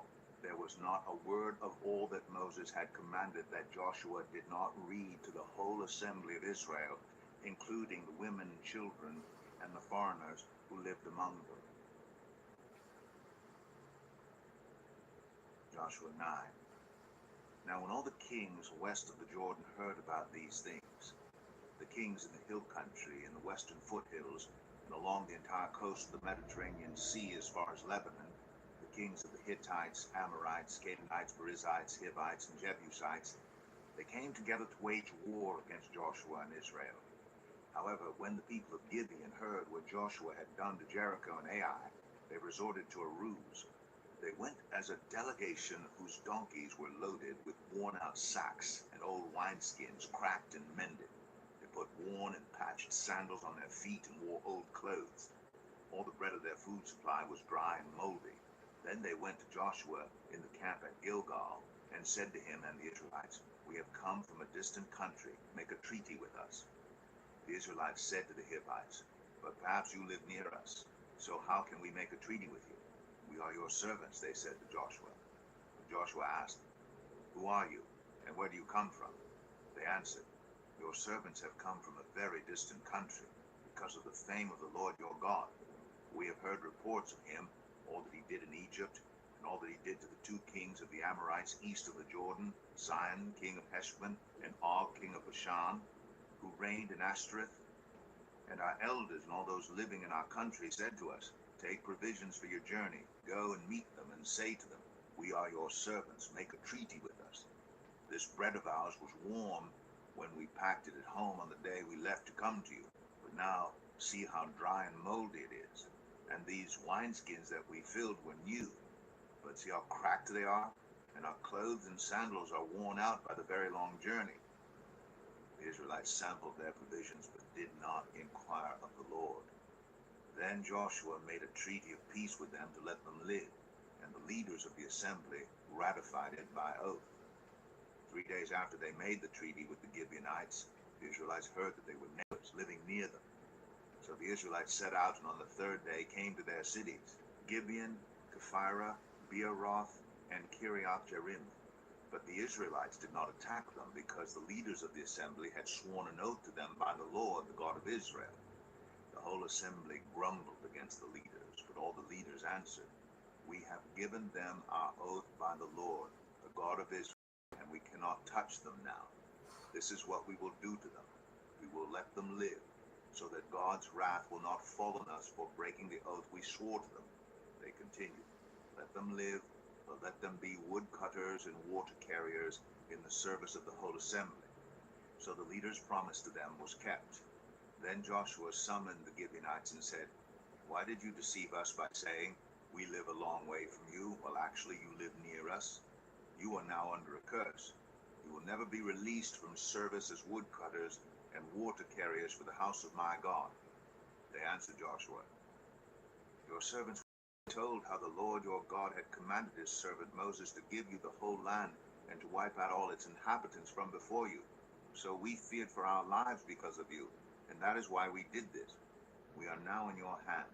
Do to us whatever seems good and right to you." So Joshua saved them from the Israelites, and they did not kill them. That day he made the Gibeonites woodcutters and water carriers for the assembly. to provide for the needs of the altar of the Lord at the place the Lord would choose, and that is what they are to this day. Joshua 10. Now Adonizedek, king of Jerusalem, heard that Joshua had taken Ai and totally destroyed it, doing to Ai and its king as he had done to Jericho and its king, and that the people of Gibeon had made a treaty of peace with Israel and had become their allies. He and his people were very much alarmed at this, because Gibeon was an important city, like one of the royal cities. It was larger than Ai, and all its men were good fighters. So Adonizedek, king of Jerusalem, appealed to Hoam, king of Hebron, Piram, king of Jarmuth, Japhia, king of Lachish, and Debir, king of Eglon. Come up and help me attack Gibeon, he said, because it has made peace with Joshua and the Israelites. Then the 5 kings of the Amorites, the kings of Jerusalem, Hebron, Jarmuth, Lachish, and Eglon, joined forces. They moved up with all their troops and took up positions against Gibeon and attacked it. The Gibeonites then sent word to Joshua in the camp at Gilgal, "Do not abandon your servants. Come up to us quickly and save us. Help us, because all the Amorite kings from the hill country have joined forces against us." So Joshua marched out from Gilgal with his entire army, including all the best fighting men. The Lord said to Joshua, "Do not be afraid of them. I have given them into your hand.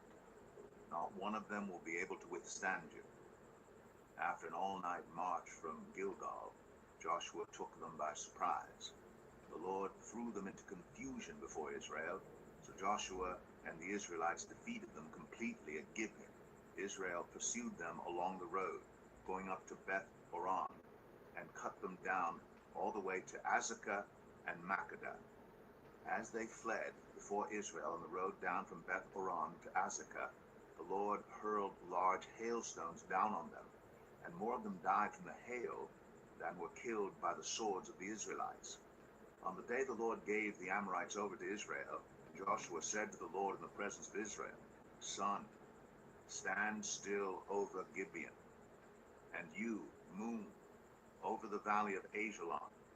So the sun stood still, and the moon stopped, till the nation avenged itself on its enemies, as it is written in the book of Jashar. The sun stopped in the middle of the sky and delayed going down about a full day. There's never been a day like it before or since, a day when the Lord listened to a human being. Surely the Lord was fighting for Israel. Then Joshua returned with all Israel to the camp at Gilgal. Now the 5 kings had fled and hidden in the cave of Makkedah. When Joshua was told that the 5 kings had been found hiding in the cave of Makkedah, he said, "Roll large rocks up to the mouth of the cave, and post some men there to guard it. But don't stop. Pursue your enemies. Attack them from the rear, and don't let them reach their cities, for the Lord your God has given them into your hand." So Joshua and the Israelites defeated them completely. But a few survivors managed to reach their fortified cities. The whole army then returned safely to Joshua in the camp at Makkedah, and no one uttered a word against the Israelites. Joshua said, "Open the mouth of the cave and bring those 5 kings out to me."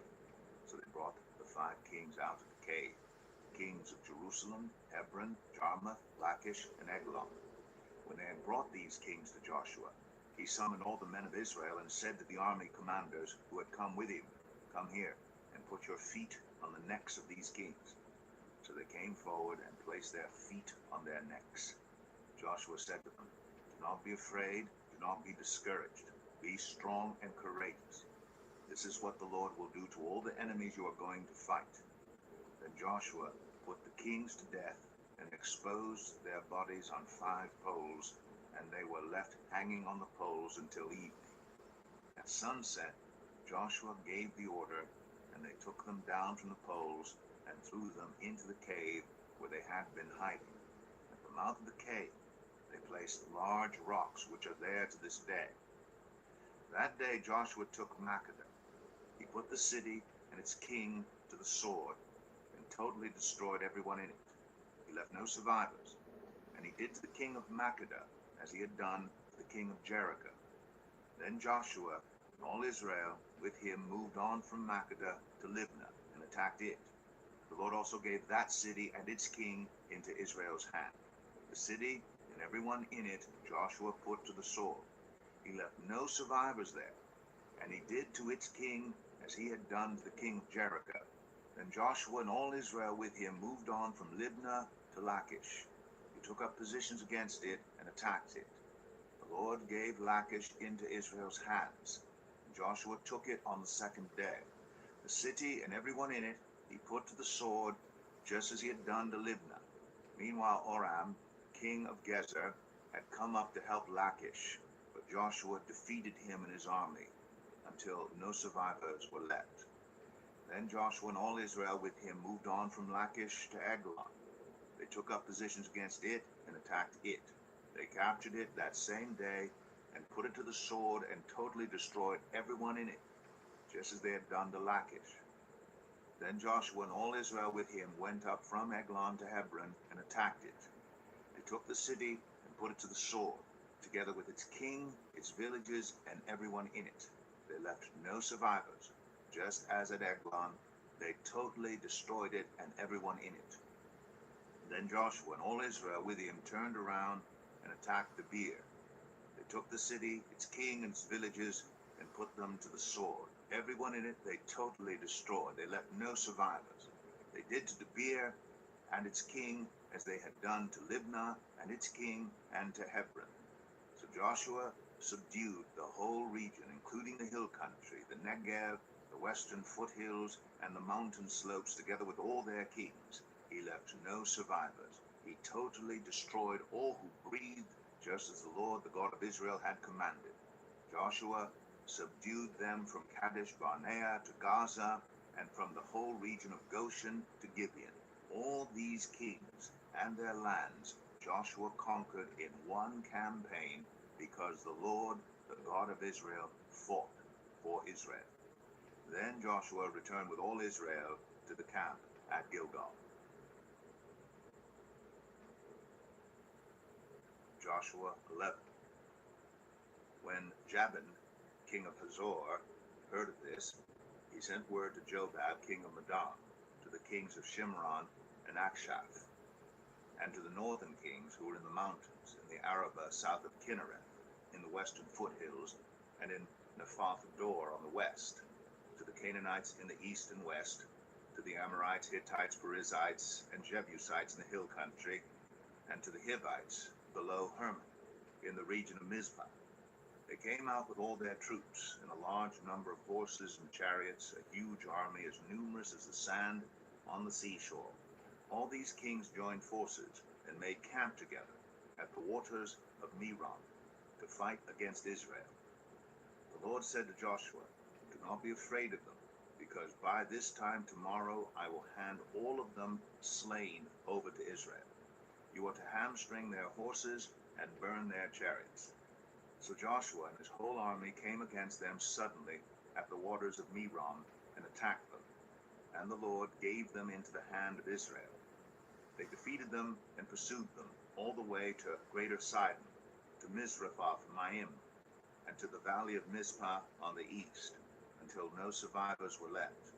Joshua did to them as the Lord had directed. He hamstrung their horses and burned their chariots. At that time Joshua turned back and captured Hazor, and put its king to the sword. Hazor had been the head of all these kingdoms.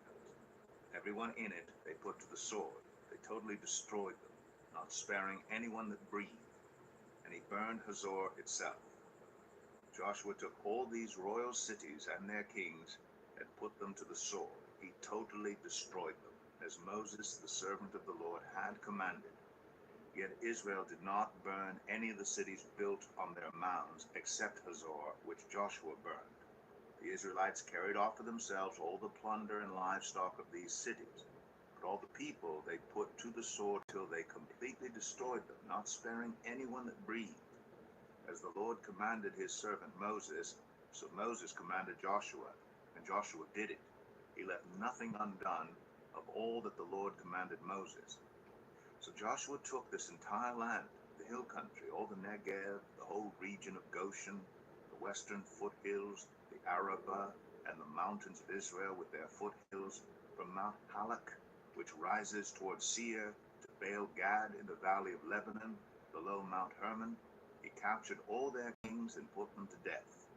Joshua waged war against all these kings for a long time, except for the Hivites living in Gibeon. Not one city made a treaty of peace with the Israelites, who took them all in battle. For it was the Lord himself who hardened their hearts to wage war against Israel, so that he might destroy them totally, exterminating them without mercy, as the Lord had commanded Moses.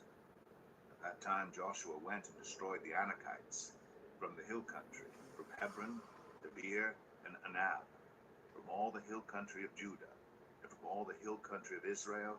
Joshua totally destroyed them and their towns. No Anakites were left in Israelite territory. Only in Gaza, Gath, and Ashdod did any survive. So Joshua took the entire land, just as the Lord had directed Moses, and he gave it as an inheritance to Israel, according to their tribal divisions. Then the land had rest from war. Joshua 12. These are the kings of the land whom the Israelites had defeated, and whose territory they took over east of the Jordan, from the Arnon Gorge to Mount Hermon, including all the eastern side of the Arabah.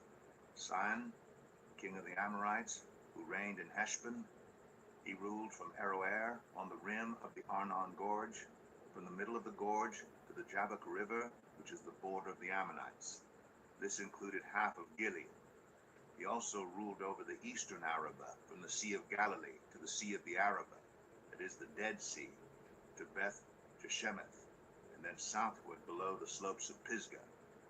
And the territory of Og, king of Bashan, one of the last of the Rephaites, who reigned in Ashtaroth and Edrei. He ruled over Mount Hermon, Salakah, all of Bashan, to the border of the people of Geshur and Makkah, and half of Gilead to the border of Sihon, king of Heshbon. Moses, the servant of the Lord, and the Israelites conquered them. And Moses, the servant of the Lord, gave their land to the Reubenites, the Gadites, and the half-tribe of Manasseh to be their possession. Here is a list of the kings of the land that Joshua and the Israelites conquered on the west side of the Jordan, from Baal Gad in the valley of Lebanon to Mount Halak, which rises towards Seir. Joshua gave their lands as an inheritance to the tribes of Israel according to their tribal divisions.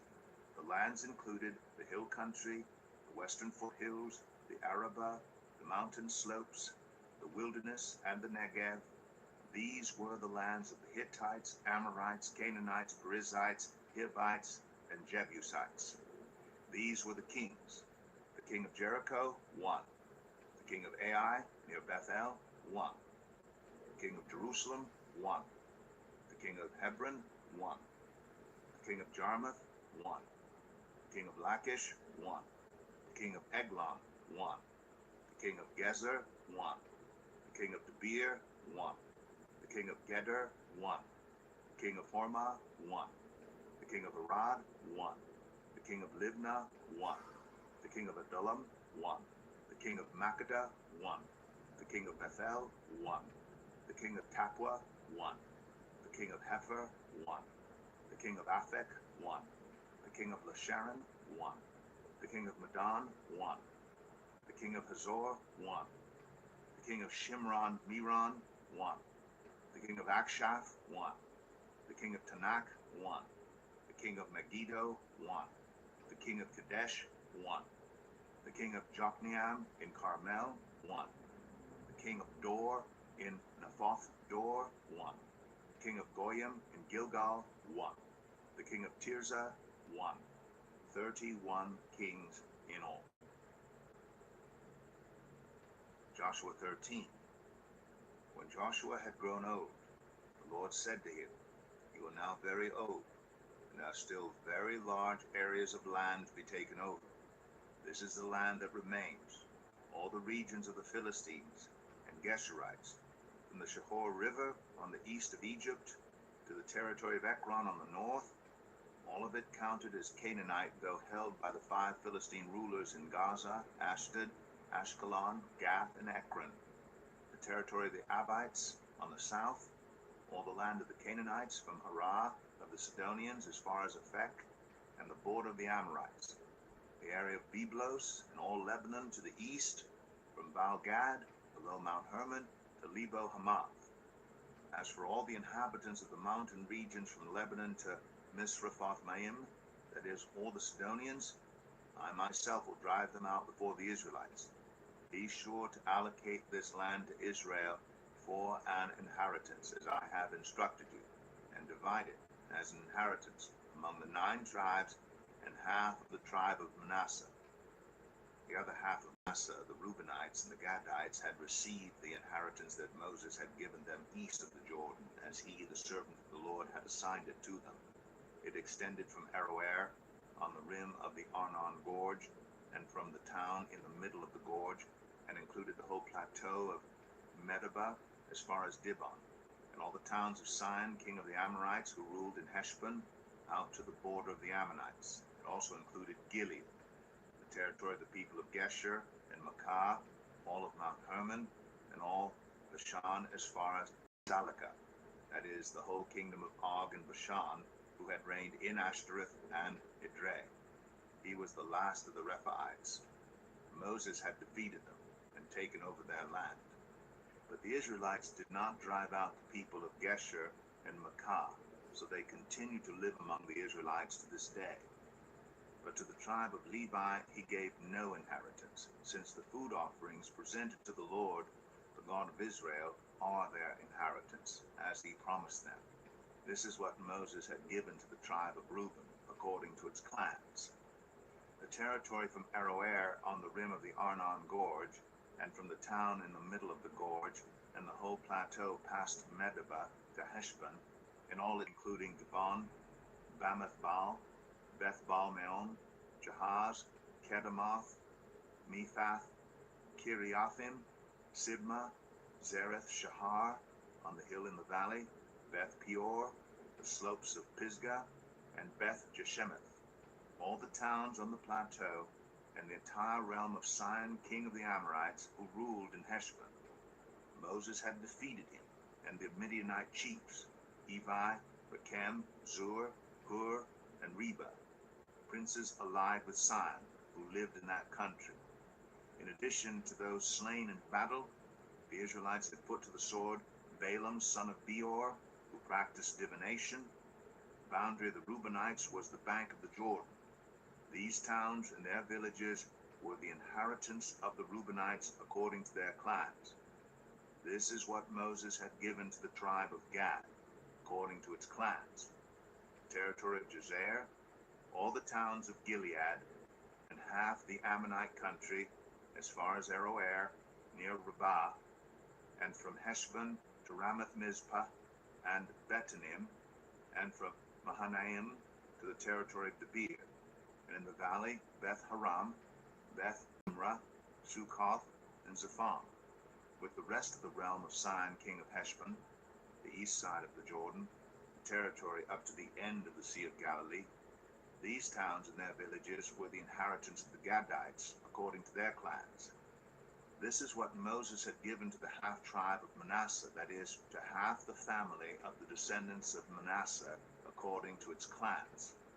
The territory extending from Mahanaim, and including all of Bashan, the entire realm of Og, king of Bashan, all the settlements of Jair in Bashan, 60 towns, half of Gilead, and Ashtoreth and Edrei, the royal cities of Og in Bashan. This was for the descendants of Machir, son of Manasseh, for half of the sons of Machir, according to their clans. This is the inheritance Moses had given when he was in the plains of Moab, across the Jordan, east of Jericho. But to the tribe of Levi, Moses had given no inheritance. The Lord, the God of Israel, is their inheritance, as he promised them. Joshua 14.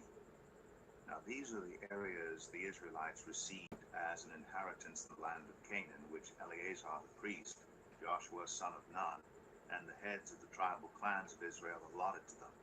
Their inheritance were assigned by lot to the 9.5 tribes, as the Lord had commanded through Moses. Moses had granted the 2.5 tribes their inheritance east of the Jordan, but had not granted the Levites an inheritance among the rest. For Joseph's descendants had become 2 tribes, Manasseh and Ephraim. The Levites received no share of the land, but only towns to live in, with pasture lands for their flocks and herds. So the Israelites divided the land, just as the Lord had commanded Moses. Now the people of Judah approached Joshua at Gilgal, and Caleb, son of Jephunneh, the Kenizzite, said to him, "You know what the Lord said to Moses, the man of God, at Kadesh Barnea, about you and me. I was 40 years old when Moses, the servant of the Lord, sent me from Kadesh Barnea to explore the land, and I brought him back a report according to my convictions.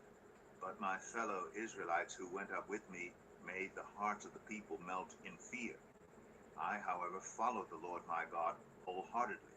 So on that day Moses swore to me, the land on which your feet have walked will be your inheritance and that of your children forever, because you have followed the Lord my God wholeheartedly. Now then, just as the Lord promised, he has kept me alive for 45 years since the time he said this to Moses, while Israel moved about in the wilderness. So here I am today, 85 years old. I am still as strong today as the day Moses sent me out. I'm just as vigorous to go out to battle now as I was then. Now, give me this hill country that the Lord promised me that day. You yourself heard then that the Anakites were there, and their cities were large and fortified.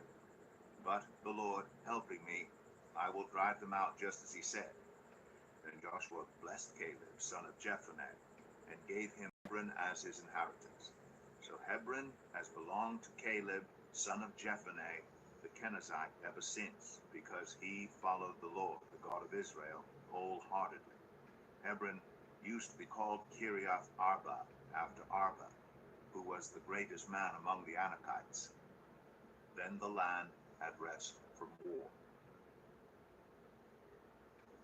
Joshua 15. The allotment for the tribe of Judah according to its clans extended down to the territory of Edom, to the desert of Zin, in the extreme south.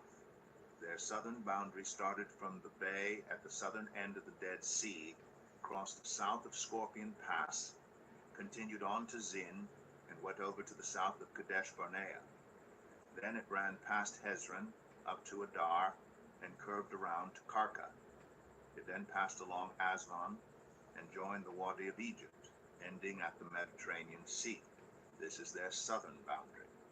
The eastern boundary is the Dead Sea, as far as the mouth of the Jordan.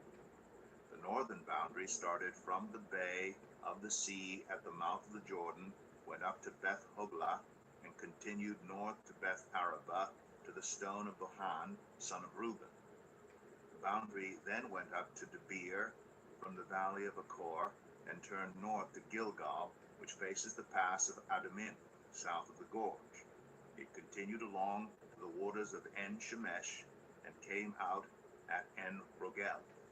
Then it ran up the valley of Ben Hinnom, along the southern slope of the Jebusite city, that is Jerusalem.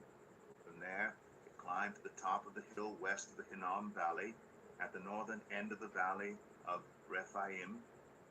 From the hilltop, the boundary headed toward the spring of the waters of Nephata, came out at the towns of Mount Ephraim, and went down toward Balah, that is Kiriath Jearim. Then it curved westward from Balah to Mount Seir, ran along the northern slope of Mount Jearim, that is Kesalon, continued down to Beth Shemesh, and crossed to Timnah. It went to the northern slope of Ekron, turned toward Shikron, passed along to Mount Balah, and reached Jabneel. The boundary ended at the sea. The western boundary is the coastline of the Mediterranean Sea. These are the boundaries around the people of Judah by their clans. In accordance with the Lord's command to him, Joshua gave to Caleb, son of Jephunneh, a portion in Judah.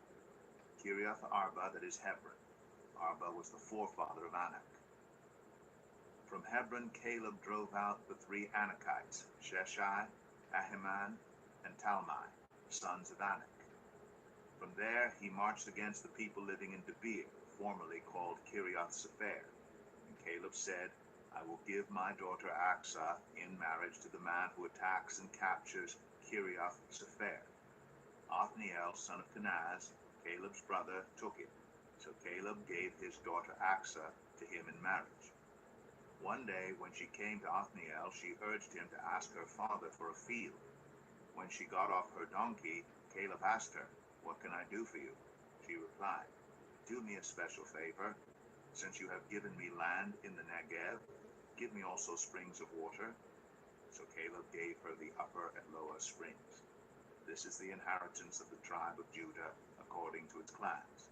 The southernmost towns of the tribe of Judah in the Negev toward the boundary of Edom were Kabzeel, Eder, Jagur, Kenah, Dimnah, Adada, Kadesh, Azor, Ithnan, Ziph, Telem, Bealoth, Azor Hadattah, Kiriath Hezron, that is Hazor, Amam, Shema, Moladah, Hazar Kadah, Heshmon, Beth Pelet, Hazar Shual, Beersheba, Biziothia, Bala, Ayim, Izem, Eltalad, Kisil, Ormah, Ziklag, Madmanah, Sansana, Lebath, Shilhim, Ayin, and Rimmon. A total of 29 towns and their villages. In the western foothills, Estaol, Zorah, Ashna, Zanoah, En-Ganim, Tapua, Enam, Jarmuth, Adullam, Soka, Azekah, Sharaim, Adithaim, Gedera, or Gederethaim, 14 towns and their villages. Zenan, Adasha, Migdal-Gad,